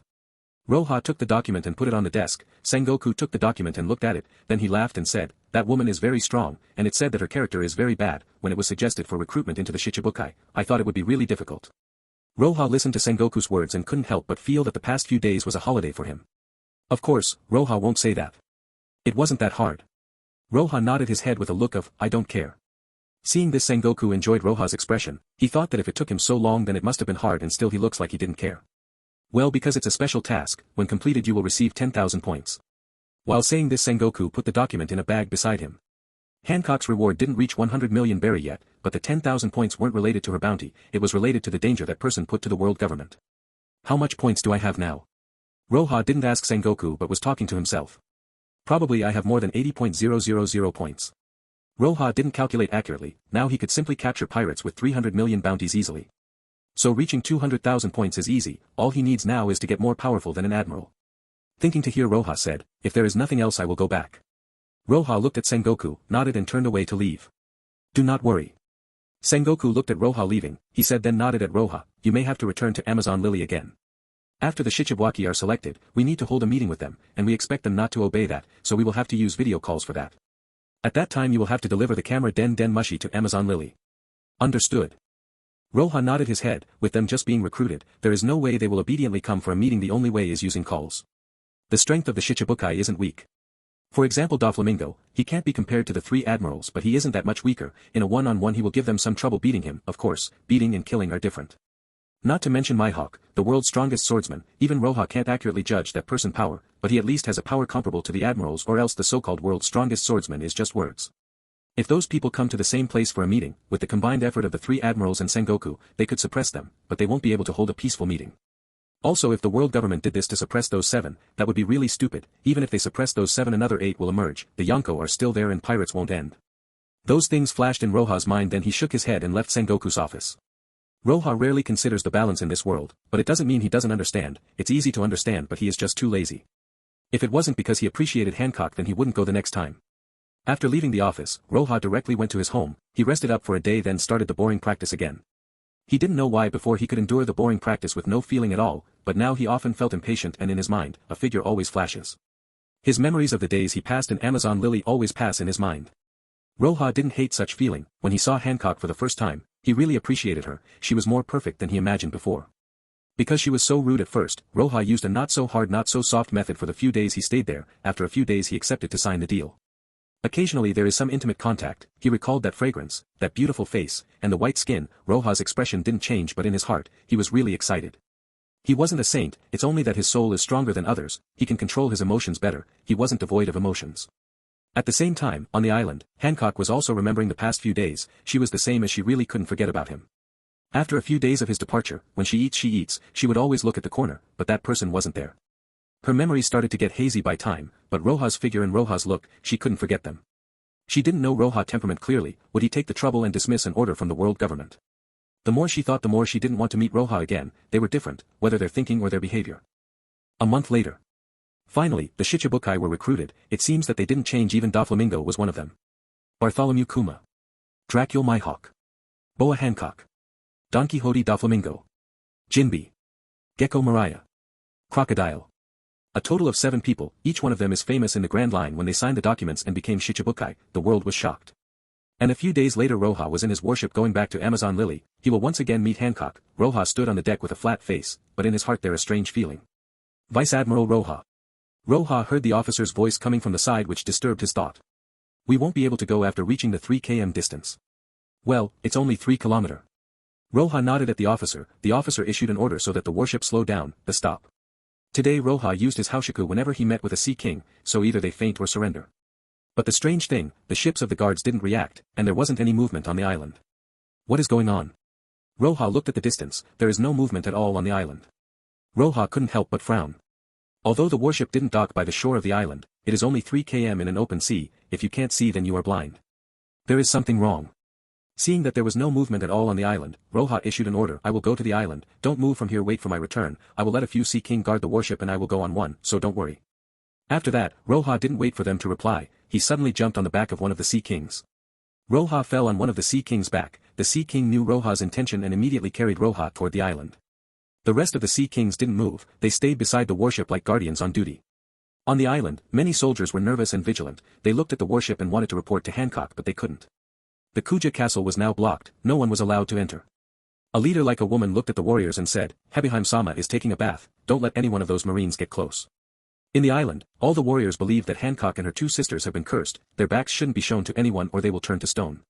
Therefore, whenever Hancock took a bath, the whole castle was blocked and no one had permission to enter. Yes. Suddenly a small shadow appeared in the sea, a silhouette that was moving on the sea toward the island. The Sea King's huge body was underwater. This person's figure was really small, and because the warriors were looking at the warship, they only noticed him when he was really close. That man. Seeing Roja, the warriors were startled. They experienced Roja's power countless times. When Roja was here, no one was concerned about their sleep. They could sleep, anytime, anywhere. Can he fly? No, don't let him in. Watching Roja coming, their foreheads was full of cold sweat, although they only saw his shadow, but they clenched their teeth and held their weapons. When Roja was near the shore, the warriors began to shoot arrows at him. Roar! In the eyes of the warriors, a huge tail appeared from the sea and hit the shore. Roja gently moved down from the tail. He turned around to the Sea King and nodded slightly. He didn't look at those warriors as he directly disappeared on the island. Those warriors saw Sea Kings, and they controlled a few, but they didn't see one with that size before. Coupled with their fear, they forgot to block Roja's path and reacted only when Roja has already disappeared. Bad. This is bad. Hurry up and go inform Hebiheim-sama. The shore was instantly in chaos. And at this time Roja was moving really fast using moonwalk and Soru until he appears on top of the Kuja castle. He used Kenbunchaku Haki to look for Hancock's location, and when he did, he directly went toward her. He saw a person's shadow using Senbonzakura haki, and in the next instant that image passed over in his head. Because the castle was destroyed and rebuilt many times the last time he was here, there was no fixed room for Hancock, even if there is he won't remember it. And the number of time he entered the castle last time were numerous, so it was like his second home. He continued down, and directly fell into a room full of steam. Seeing this environment, he was stunned. This is. As expected, in front of him, in the bath with steam around him, he saw a wonderful figure standing there stunned and looking at him while he also looked at her. Although there is steam, he could see, and he saw Hancock's back. The celestial dragon's slave mark. Roja and Hancock stopped like that and the atmosphere turned strange. The next moment, two anxious voices were heard from outside and two shadows directly rushed in. They were Hancock's two sisters. Ainsama, this is bad. The marine from before. Ah. Sandersonia and Marigold saw the scene in front of them, they turned sluggish and the sound stopped. Hancock's eyes awakened by the voice of her two sisters. After the shock, her face sunk, she lightly bit her lips and turned her body to face Roja and stepped back. Well, Roja wanted to see this side, not the other one with the slave mark. Seeing Hancock retreat, the two sisters reacted and covered her body with. He saw. My back. Hancock's breathing seemed to be heavy, as she was tightly biting on her lips, even a trace of blood appeared. The two sisters took their weapon in their hands, their faces were pale from fright. They looked at Roja but they couldn't hide the fear they felt from that man.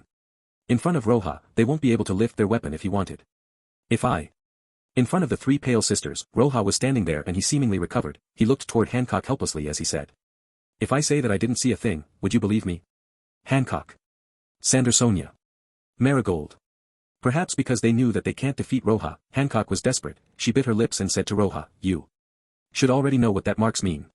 Roja nodded his head and said softly, Celestial Dragon Slave Mark. Hearing Roja's words, Hancock's heart shook slightly, and her eyes trembled. As a pirate woman, she had her pride, and this the point that hurts her pride the most. The mark that was on her back was the Celestial Dragon Slave Mark and it couldn't be removed.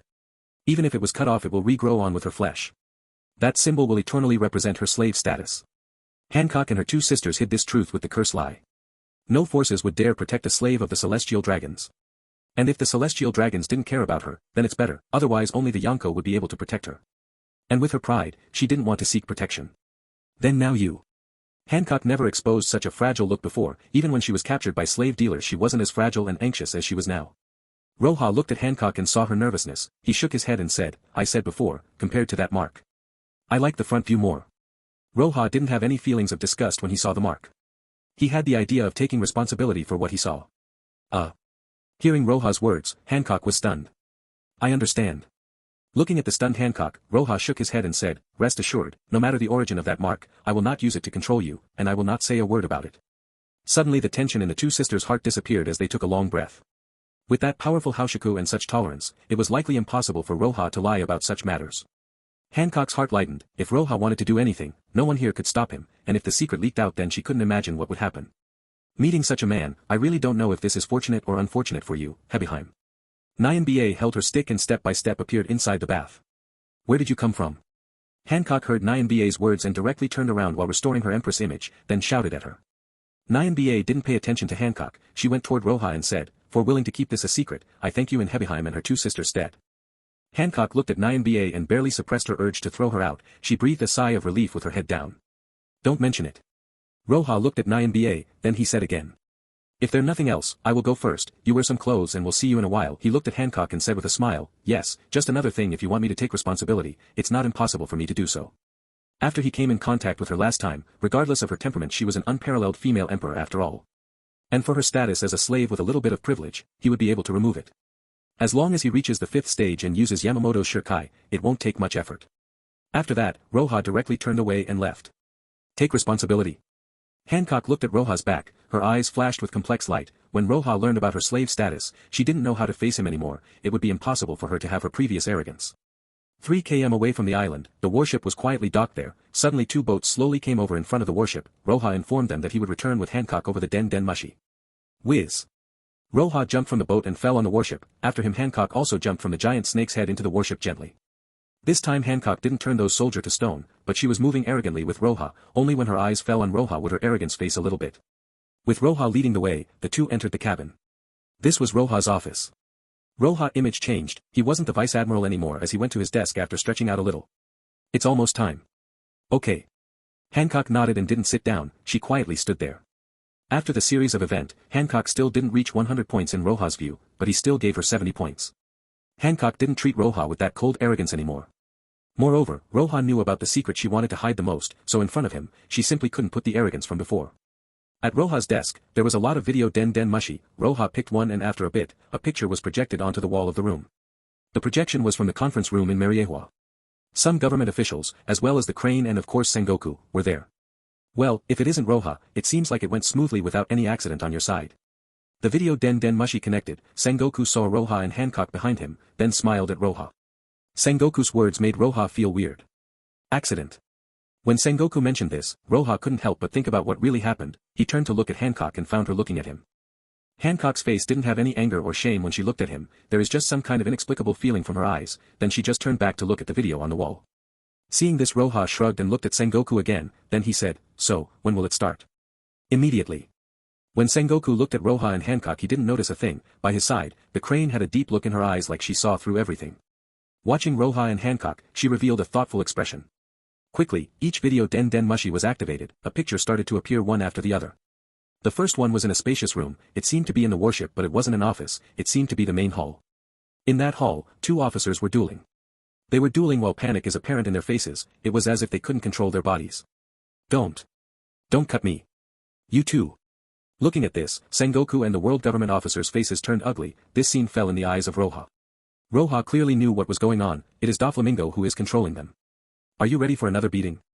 Roja stood there looking indifferent at Doflamingo who was sitting in the corner of the screen. If they were other people they wouldn't care much, but it was their own people. The Crane looked at Doflamingo and said. You are playing the ghost. Doflamingo, be a good boy and release them. Phew. Ms. Crane and Vice Admiral Roja, don't be so serious. Doflamingo looked at them with his evil smile, but he didn't continue to provoke them. The Crane chased him before and was planning on catching him. Roja already defeated him before, and the fact that he had Haushaku, he won't care about the rules and may really go and beat him up again. They were dangerous people. Even if he was a Shichibukai, if he really does provoke Roja, Roja may really kill him without giving a damn about the rules. He wasn't afraid of Sengoku or the world government, he was afraid of people like the Crane, Roja who ignored the rules, and Kaido that madman. In another screen there was nothing, of course, not all of them attended. Mihawk said he was not interested in the meeting and didn't attend. Beside Mihawk, the others are all present. In fact, all of them accepting was unexpected. After all, they are arrogant people who don't care about rules. After the discussion about the obligations of the Shichibukai, many asked questions about simple details. With this boring process, Roja slept. Roja was only interested in Mihawk but seeing that he didn't participate, Roja was too lazy to participate himself and didn't give any face to the world government. He was also a little bit interested in Kuma cause he is one of the top cadre in the revolutionary army of his cousin. The meeting was really boring. In the New World, there is an earth-shattering war happening at this time. This war was between two of the Yonko, Whitebeard, and facing him was Kaido. Kaido was known to be invincible, the invincible beat king. Kaido had repeatedly invaded the marine, which made the admirals, as well as Garp and Sengoku and other, suppress him, beat him but no one could actually kill him. He couldn't die, out of the 4 emperors, he is the most troublesome fellow. Boom. Boom. Boom. Earth-shattering roars were constantly heard and the whole island was trembling. Marco, Diamond Jaws, and others stood at the edge of the island looking ugly. That madman. It seems like he will be completely destroyed. Kaido doing this wasn't a first, he wanted to die, so he always is doing things like this, he was a madman, even Marco and the other captains found it troublesome.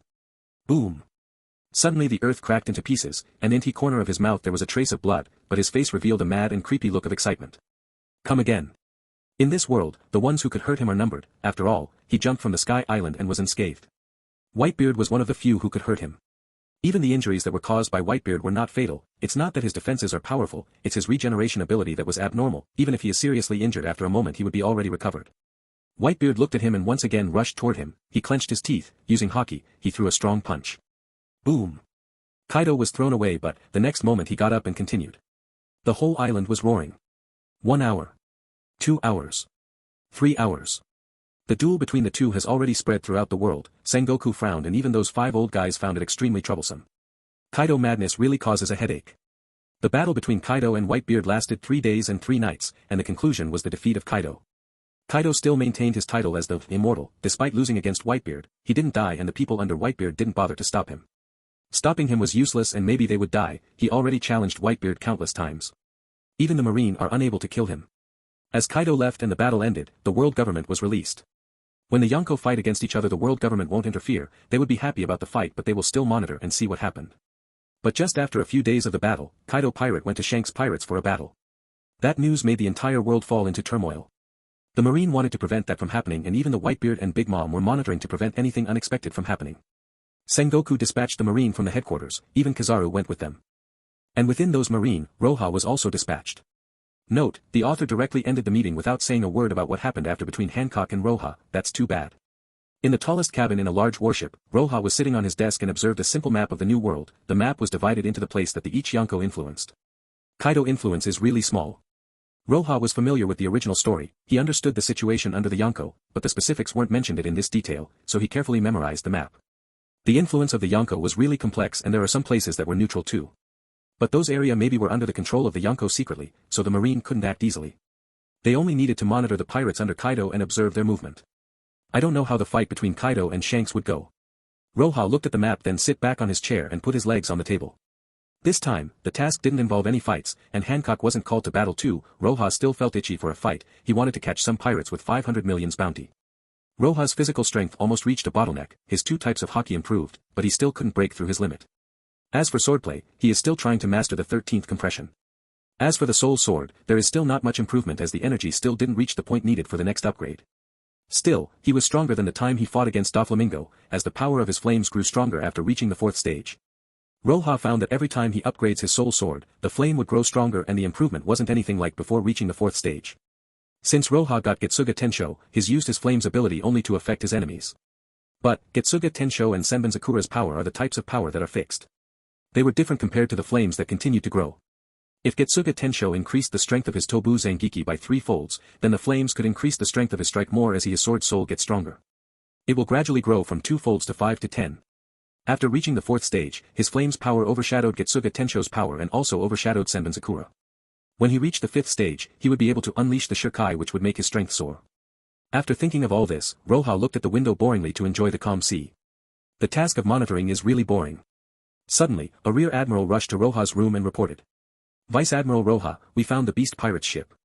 The officer's face was full of tension. The Marine suffered greatly under the attack of the beast pirates, which made the Marine hold some fear toward them. Now whether they will confront them or retreat is all up to Roja. Oh. Hearing this, not only did he not panic, Roja's face even brightened as he stood up. He came out of his room and directly went to the deck of the warship. Roja's task was to monitor the beast pirates. He didn't need to initiate a fight, and when he faced them he should avoid them. But will Roja really do that? Roja's hands were itchy. He wanted a good opponent for his practice. In addition, Kaido was still battling with Shanks. He didn't know when he would come back, but even if he was here, why not fight? The most powerful thing about Kaido is his immortal body, but since Whitebeard could defeat him, then he should have a weakness, and this weakness probably is his slow movement and the like. Even if it's difficult for Roja to defeat him, he has confidence that he could fight with for some time, and also even if he couldn't beat him, he can escape and Kaido won't be able to hold him. The Marine found Kaido troublesome because even if they could suppress him, he won't lose a thing and his body would heal, but they might lose many lives. Can Roja alone beat Kaido? He didn't have many people with him, and also he wasn't an admiral, but among the threat of the Yonko, Kaido held the smallest amount towards him. Not far from Roja's warship, the pirates' ships were under the command of Jack, one of the 3 right hands of Kaido known as disasters. He is Jack the Drought. Their goal wasn't originally Roja's warship, but they directly changed their course toward them. Sheepshead-sama, we still have important this to do, let's let the others clean up the Marines. A pirate nervously said to Sheepshead. Moron. Sheepshead glanced at the pirate and said, those Marine aren't here to fight, they are here to monitor our movement and let the others handle the rest. What will we do? However, Jack-sama is still waiting to send that thing over, the pirate said nervously to Sheepshead. Hearing this, Sheepshead coldly looked at the pirate and said, what is your meaning? Jack isn't here, do you think I will screw things up? Sheepshead respected Jack, but if one of his pirates questioned his authority, it would be impossible for him to tolerate.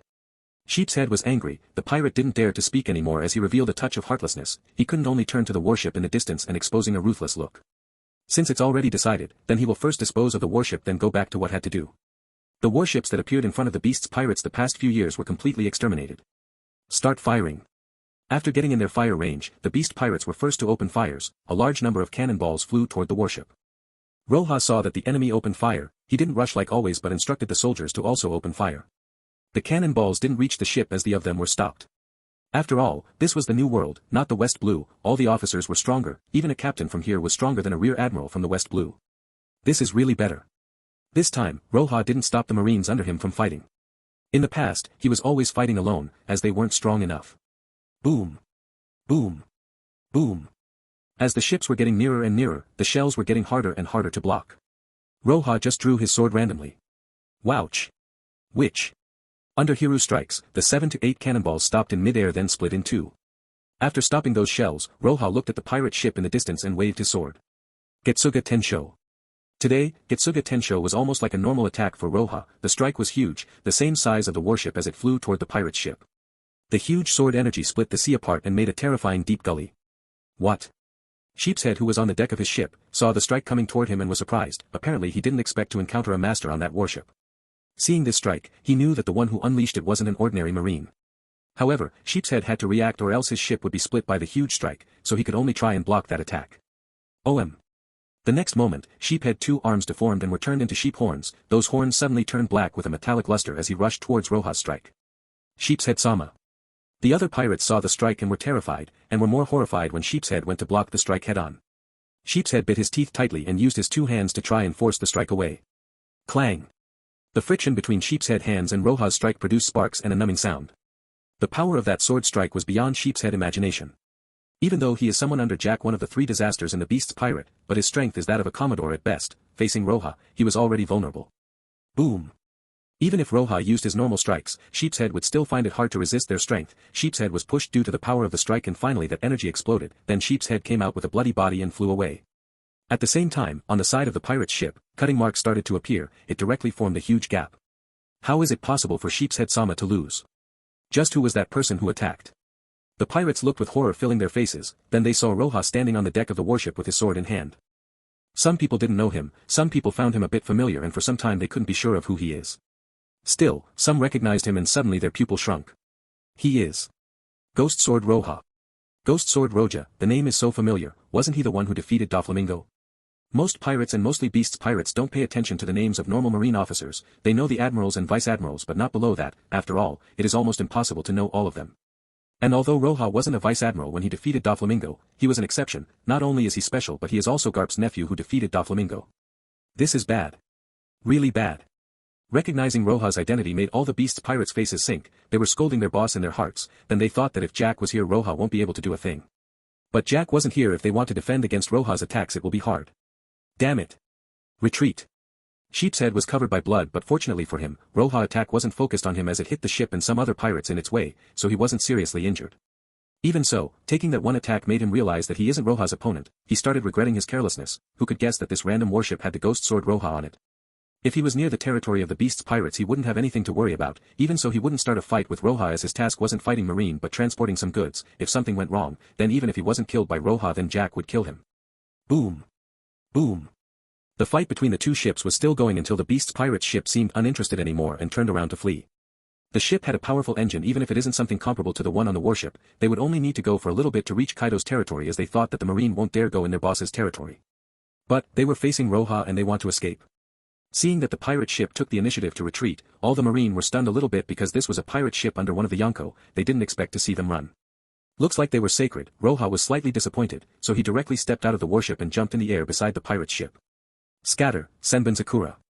Roja gently lifted Hiru in his hands and used Senbonzakura. Suddenly beautiful cherry petals went directly toward the pirate's ship and made a bloody hell on it. Those cherry petals were like a flower from hell. It actually covered the ship. The marine looking at this scene swallowed their saliva. Basically, all of them knew that Roja defeated Doflamingo, but they didn't know the detail, like what ability did Roja use. This was the first time they saw the combination of beauty and horror. They were extremely shocked. Wouch. Wouch. Wouch. Under Senbonzakura's petals, even Sheepshead fell victim to the bloody petals. With a thought, all the petals gathered on the hilt of Hiru and returned back to the normal blade, then Roja returned to the warship. Go clean that mess. Originally, Roja thought that he will encounter one of the 3 disasters after all their bounty was about 700 million. In the Beast's pirates' territory, in the center of some island, 2 out of 3 disasters were sitting opposite to each other. They were drinking and eating. One of them was Jack the Drought. When Jack appeared in the original story his bounty was 1 billion berry, but that was almost 12 years later. Jack seemed to be a lot younger now but he is extremely strong.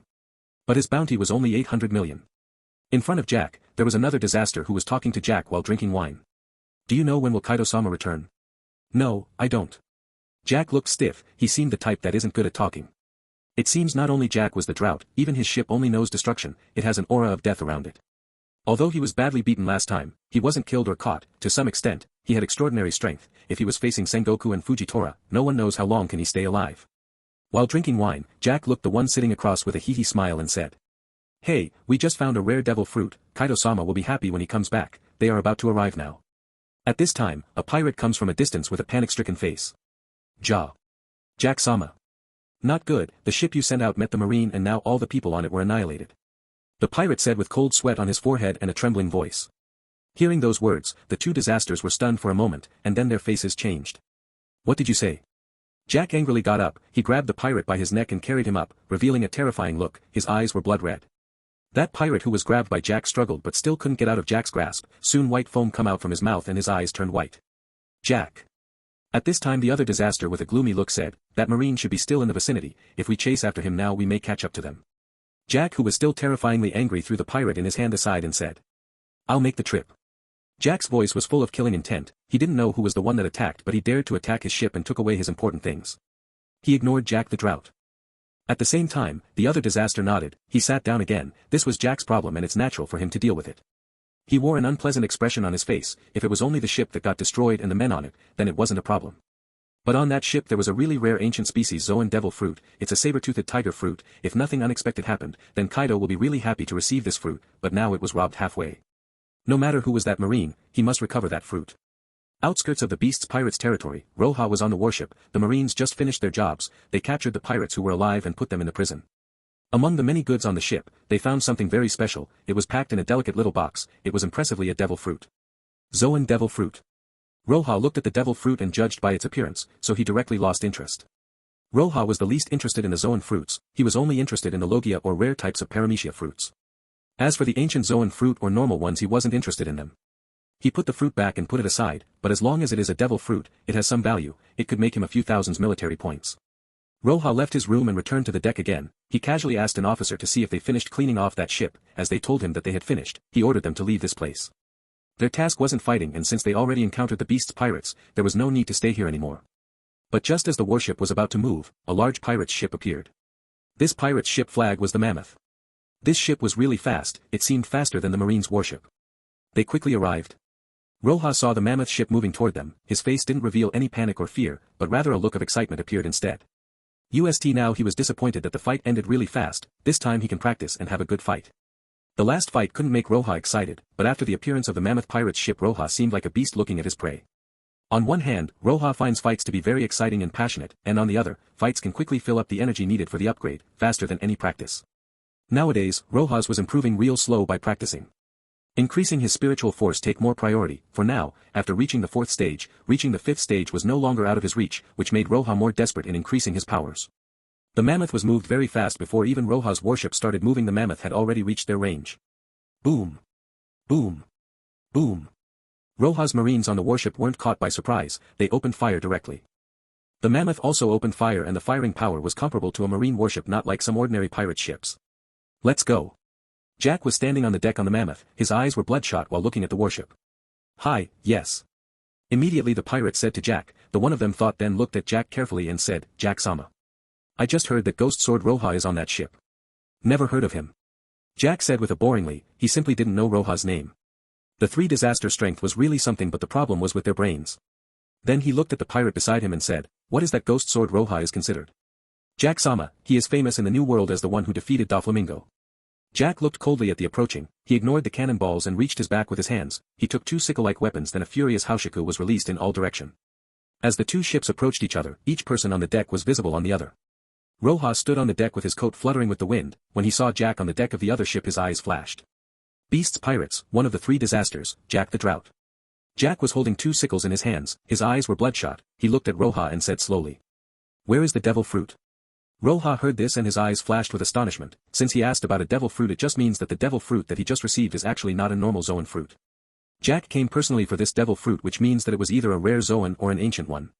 Which could get him a large number of points. After thinking of this Roja smiled, looked at Jack and said, defeat me and I will tell you. Hearing such sentence made Jack really enraged and his eyes were full of killing intent. Kill. All. Of. Them. After saying this, Jack jumped directly toward the warship. Humph. Roja unsheathed his sword and his figure flashed in mid-air, he was planning to face Jack head-on. Suddenly the 2 of them attacked. Boom. Roja's sword collided with Jack's sickles which produced terrifying explosion sound as if thousands of cannonballs exploded at the same time. The wind waves surged with them in the center and the sea below them formed a pit and waves were formed from the side. What a terrifying power. It's Jack the Drought, his bounty is 800 million. The Marines on the warship panicked while looking at the collision between the two figures. Roja held his sword as he swung it down, while Jack used his two sickles to block. Both men were still in midair. Bang! After a stalemate, Jack couldn't stay in midair for too long. He directly went down on the mammoth's deck, while Roja used moonwalk to stay in midair. Jack-sama lost the clash. Sure enough, worthy to be the man who defeated Doflamingo. Ghost Sword Roja. Seeing this, the pirates under Jack revealed their shock, because always when Jack made a move he will destroy everything. Almost no one could stop Jack. Because of this Jack was named the Drought. All the lands he passed through would seem like ruins. However, he angered Jack's aim. A group of pirates swallowed their saliva, and one of them said, "No one except for the Yonko has a bounty more than Jack-sama." Jack, who was sent back to the ship, had a terrifying face. His eyes were bloodshot as he stared at Roja. His killing intent was surging. "What are you doing?" "Kill all the Marine, kill them all." Jack said coldly and rushed again toward Roja. He wanted to shoot Roja down. Roja was standing above them like a king looking at his subjects. Then he said, "If you want to kill everyone then you have to go through me first." The next moment Roja held his sword. Suddenly flames started to appear. Roja waved and the flames rushed toward Jack and his ship. Bang! Roja's flames now were completely on the different level in both shape, size, and temperature. It was extremely scary. Even thought Hiru can withstand the heat. If it was any other metal then it would have already melted. While the flames were coming down, the heat was unbearable. The beast pirates, mostly all of them, have a zoan fruit, and animals have an instinctive fear of flames. Jack looked at the flames without fear, but his face sank, his arrogance disappeared. He waved his hand and two waves appeared and flew toward the flames. At the same time, most people on the mammoth moved. Their sword flashed as they ripped off the flames. Even so, a small part of it fell on board. The moment it touched the ship, it was like a red flower that just blossomed. Next, to it some pirates were caught off guard and were instantly ignited. They struggled and rolled on the ground to extinguish it. What a terrifying power. All the pirates looked at the blossomed fire with horror filling their eyes. At this time Jack broke through the flames and waved his sickles toward Roja. Roja was standing in the sky like a fire lord. He was already prepared. He held the sword with both hands and waved it down. Getsuga Tenshō. Jack snorted. His eyes were cold, his expression didn't change, and again their attack collided. Boom! Another loud roar was heard. This time's collision was on top of the mammoth. If it was a normal ship then it would have been destroyed by the shock wave. Most strong people on the sea have strong ships. If they didn't, their ships would be destroyed by a simple collision. Roja wasn't concerned about the pirate's ship. Garp has destroyed the countless ship without even looking what was inside. Sengoku had scolded him countless times for that. Still, Garp didn't care, which made Sengoku have a headache. Roja's style was similar to Garp's. He won't care about the damage he causes. He only had one goal, and that is to defeat his opponent. Boom! Boom! Boom! The battle continued on top of the mammoth, and the roars continued.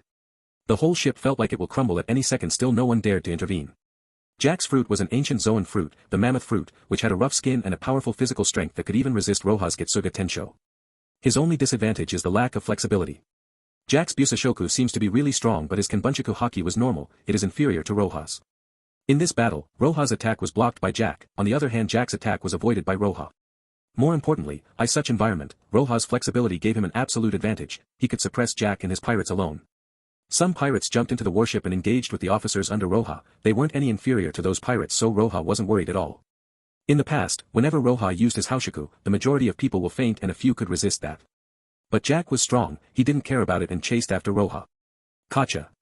Roja's sword split open Jack's body. Even with Jack's strong Busashoku he couldn't resist such a heavy blow.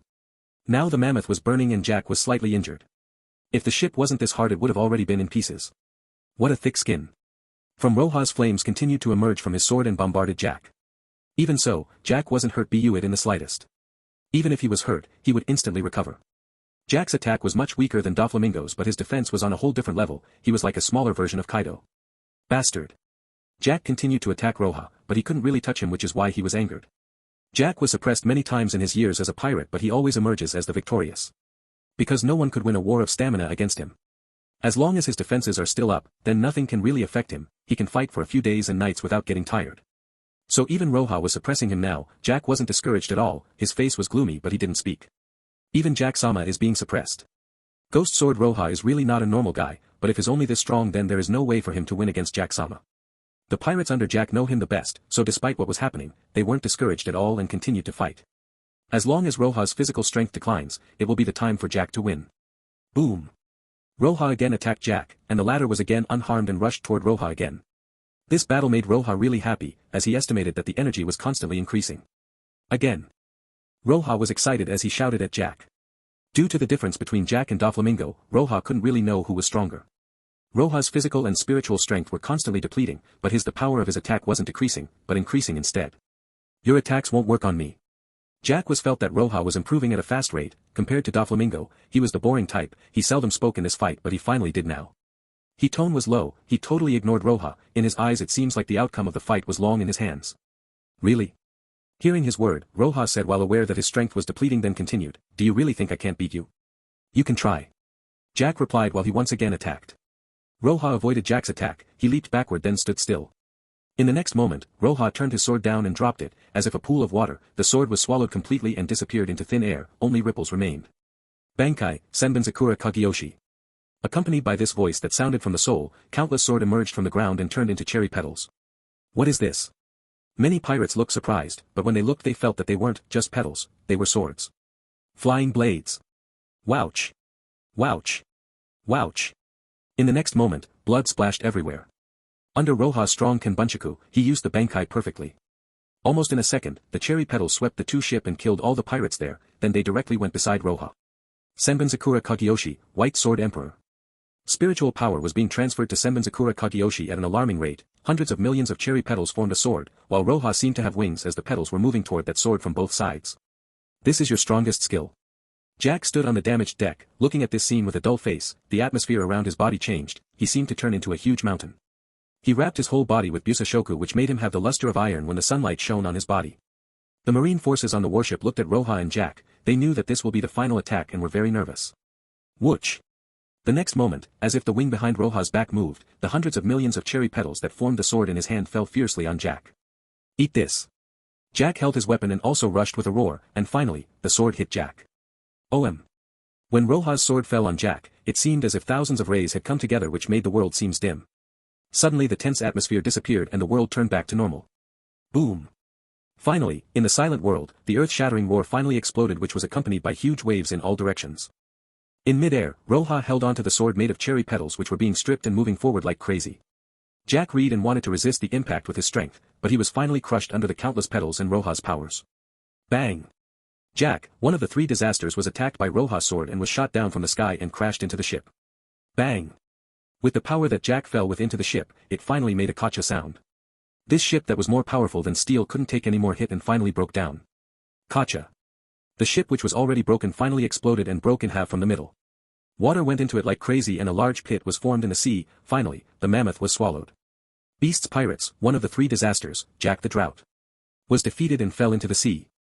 Horrible waves were created after the fall. Most marines clutched the railing or anything around them to prevent themselves from being washed away by the waves. The Countess' cherry petals started to disperse, and in Roja's hand, Hiru appeared and then was put into its scabbard gently. He fell into the sea. Roja stood in the sky and glanced indifferently at the sea below. He could see the mammoth that was crushed. Jack is a fishman, so even if he had a devil fruit ability, he won't die, but he will still be unable to move. If this was on land, and Roja used this blow, even if he won't die he will be injured. Even if his skin was thicker or his defenses were stronger, it's impossible for him to resist. That attack was comparable to Garp's attack. When the other party fell into the sea, Roja didn't know what happened to him as he couldn't use his haki to know what's happening under the sea. At this point, Jack the Drought was completely annihilated. After shaking his head, Roja didn't return the warship only until the waves subsided. Under Roja's leadership, all Jack's men were killed or seriously injured. The mammoth is completely smashed by Roja, and immediately as Jack fell it sank with him. Sure enough, my spiritual power has improved a lot. Roja could feel his spiritual power's consumption. He nodded slightly. This fight more intense than the fight with Doflamingo. He used Getsuga Tenshō constantly. However, he didn't use all the spiritual power he had, not like the fight with Doflamingo. He still has 30% to spare now. Fell into the sea. That guy has a devil fruit, so he will probably die. Many marines have finally recovered from their shock. They swallowed hard while looking at the gradually subsiding sea. Watching one of the three disasters getting destroyed, quite the impact. After all, their captain alone has a bounty of 800 million over his head. Roja's name as the ghost sword Roja had spread into the sea, but this was the first time they saw him in a real fight. The strength Roja showed today, even if it's still inferior to an admiral, but the gap isn't that big either. Even for those officers in the New World, this was an extremely shocking force. The warship did not continue to stay there and they didn't attempt to get Jack out of the water. This place is beside Kaido's territory. Jack was defeated and all the pirates under him were destroyed. The warship directly moved away from that place without looting. If they were to wait, one of the two other disasters will come and they will probably regret it, so they directly left. Marine Headquarters, Sengoku's office. At this time a marine had stood in front of Sengoku. He was full of cold sweat as his voice shivered while reporting the news to Sengoku. Listening to the report, Sengoku's pupils shrunk, with a shocked face. What did you say? The Marine was shocked by Sengoku's actions, and trembled, his tone was even shakier and his words were unsteady. After hearing the report, Sengoku wasn't sitting in his chair anymore, but traces of cold sweat appeared on his forehead while his face turned ugly, he was walking here and there in the room. It was only a few days, Roja was sent to monitor Kaido's pirates, he not only fought with Jack, he even defeated him and took a rare devil fruit too. This gave him the same feeling as Garp. Defeated Jack, destroyed his ship, took the rare saber-toothed devil fruit. This guy can really be. Sengoku couldn't evaluate what happened this time. Needless to say, this was good news and would boost the morals of the Marine. What Roja did was absolutely beautiful, although he didn't capture Jack, he took a rare devil fruit from him, this a good job. But this way, Kaido won't sit still now, if Kaido becomes angry no one knows what he will do. Let Kazan and Sakazuki come to my office, and send a message to Borsalino and have him come back, there's no need to monitor the fight between Kaido and Akagami anymore. Yes. The Marine in front of Sengoku was full of cold sweat, and he was trembling from when he entered the office until he left. He thought I am afraid that a major event will happen soon.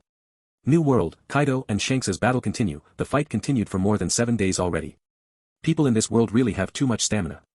In the original story, Akainu and Akiji fought for about 10 days and 10 nights for the position of the fleet admiral, they turned Punk Hazard into half ice and half fire, let alone Kaido. Boom. Boom. Boom.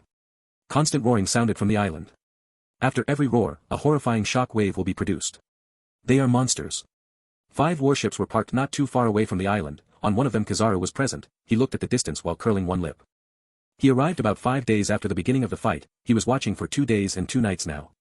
Purapupurupuru. Purapupurupuru. A Den Mushi's voice was suddenly heard, Kizaru reached his arm and answered the call. Hey, Borsalino here. Admiral Kizaru. The fleet admiral gave his order after what happened in the New World. After Kizaru said his name, on the other side, the one talking began talking rapidly, apparently, he wasn't calm while talking to Kizaru. Oh, is that true? Listening to the other side of the phone, Kizaru's expression suddenly changed, although he had the same tone, something changed. He couldn't help but look into the distance where Akagami and Kaido were fighting, Kizaru turned again and said, okay I know, I am heading back to the headquarters. Roja that guy, even in this kind of situation he did something like that, this is really scary, Kaido won't let this off. After that, Kizaru directly ordered the warship to immediately return to the headquarters. At this time, Roja's warship was heading back to the headquarters, he defeated Jack and destroyed 2 pirate ships, and not only any ships, one of them was the Mammoth, one of the 3 disasters ship, not only that he took a rare Zoan fruit too. Sengoku immediately called Roja back, and Roja didn't continue to stay there. This time's fight increased the energy by a lot, only a few points remained for the next upgrade. Now Roja's training transformed from the violent physical strength training into quietly understanding the way of the sword and the extraction of haki, so he can even practice on the warship. After a few days of training, the energy value finally reached the upgrade point. Roja as before chose the upgrade option and suddenly the golden light flashed from his body and the property bar values changed a bit then appeared before him. The 4th stage, the soul of the delicate sword 3. Attributes, attack 540, strength 180, agility 180, physical 180. Special attribute, all things in the world, turn to ashes, sword attack has additional fire damage, evolution's condition isn't met. Special attributes, Getsuga Tenshō, can release an arc-shaped red energy attack. Energy, 0/260. Fortunately, the system removed the not-so-good number into 249 instead of 250, then now it's restored to the same old way, so the energy required for the next upgrade is 260. The data on the property bar only showed the physical enhancement, it didn't mention the level up of the spiritual powers, but Roja could clearly feel the change, he felt his soul getting stronger, and even his control over it has improved. Although the rate of the level up slowed down, the distance to the 5th stage become closer, thought Roja. Roja sat there after putting away the property bar pondering. The beast pirate's care for the saber-toothed tiger fruit was unexpected. Well, Kaido was obsessed with the Zoan fruits and his pirates were mostly using them, so his care for an ancient Zoan devil fruit was normal. This time, what he did should provoke Kaido to the extreme, so next he would either find Roja or directly attack the Marine. Roja wasn't afraid that also he didn't want to be hit by Kaido or be chased by him. Anyway, I should continue my training. After shaking his head, Roja no longer thought about this. He placed Hiru between his knees, then started focusing on Hiru so he could gain a deeper understanding of the way of the sword. Roja wanted to complete the 13th fusion as soon as possible so his strike would be more powerful. If he was to encounter Jack again after that, he won't need to use White Sword Emperor to end the fight anymore. Getsuga Tenshō should be enough to break his defense. Between the marine powerhouses and the Yonko, it seems that there will be a brief confrontation. Marine headquarters, a high-level meeting was held, the 3 admirals, the Crane and Sengoku were present, Garp was still in the East Blue with his grandson, while Z never appeared in a meeting after the Shichibukai system was approved. Sengoku stated what happened briefly, which made Akainu and Akiji eyes to shrink while the Crane was surprised. Although she expected Roja to clash with the beast pirates, she didn't expect him to take a rare Zoan fruit from them. Arara, this time you really did such a big thing. Monkey.d. Roja Akiji placed his hands on the table. So, do we have to face the beast pirates now? Akainu's attitude toward Roja was still not good, even if his power were a great help for the marine, but after all, he is Dragon's cousin, that sin isn't something that could be forgotten. If one person was black, then his entire family would take that color. If Roja was to encounter Dragon in the future, would he face him? That's right. Sengoku said and continued, Kaido is still fighting with Akagami. When he returns to his territory and know of this, what he will do would be unexpected. We must be prepared for the worst. He might even go for a full-out war against us. The pirates were mostly afraid of the marine, but it wasn't the same for the Yonko. Still, it was a fact that the marine shouldn't fear pirates. Kaido attacked the marine countless times, and he was suppressed in all of them, and this time they should do the same. Hearing Sengoku's tone and his resolute will, Akiji nodded his head, while Akainu stood there with cold eyes. There will be going a war soon. The crane sipped her tea and whispered with a light voice. She looked at the boundless sea while she was thinking about the future. Kaido and Shanks' fight ended after a few days. Kaido retreated, of course, that was because he faced Shanks and his pirates together. Even if he was strong, he wasn't strong enough to face all of those people. He eventually would be exhausted even if he wasn't injured. Although Kaido lost, like Whitebeard, Shanks' pirates let him go as they couldn't stop him even if they tried. After a few days, Kaido returned to his territory, then he learned about what happened. Even though Jack was rescued and brought back from underwater, this was a hit to Kaido's face. This happened while he was fighting with Akagami pirates.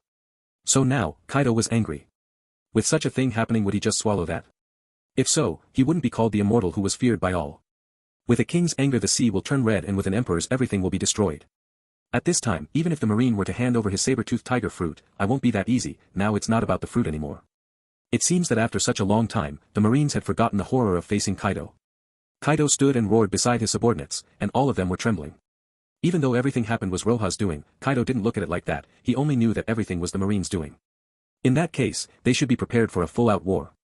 Kaido opened his arms and released his Haushaku in all directions. All the pirates swallowed hard with their minds filled with horror. This time, the news about Roja's deed spread out in the entire world. This news again shocked the world. Before Roja defeated Doflamingo, which was the head of the Don Quixote family, they weren't a force known for their power, they were known their trade and network. In fact, the power under the Yonko can extinguish the Don Quixote family. The gap between the two are worlds apart. If one of the Yonko acts, it will involve the entire world. This time, the world was shaken, on one hand by Roja's strength. If him defeating Doflamingo was luck, then him defeating Jack proved his strength. On the other hand, the marine provoked that madman. This was a big loss for the beast pirates. Would Kaido swallow that? Absolutely not. War. A war about to start. One of the leaders of the forces muttered in his heart while he was trembling. Everyone who heard this news would think about the same thing. A war was coming. Hello everyone! As we wrap up this video, I want to share a quick note. I have a Patreon account. If you'd like to support me and enjoy on-demand audiobooks, you can become a Patreon member. Alternatively, you can check out my Google Drive link, which has 500+ novel audiobooks available through my Ko-fi or Patreon shop. I appreciate your support.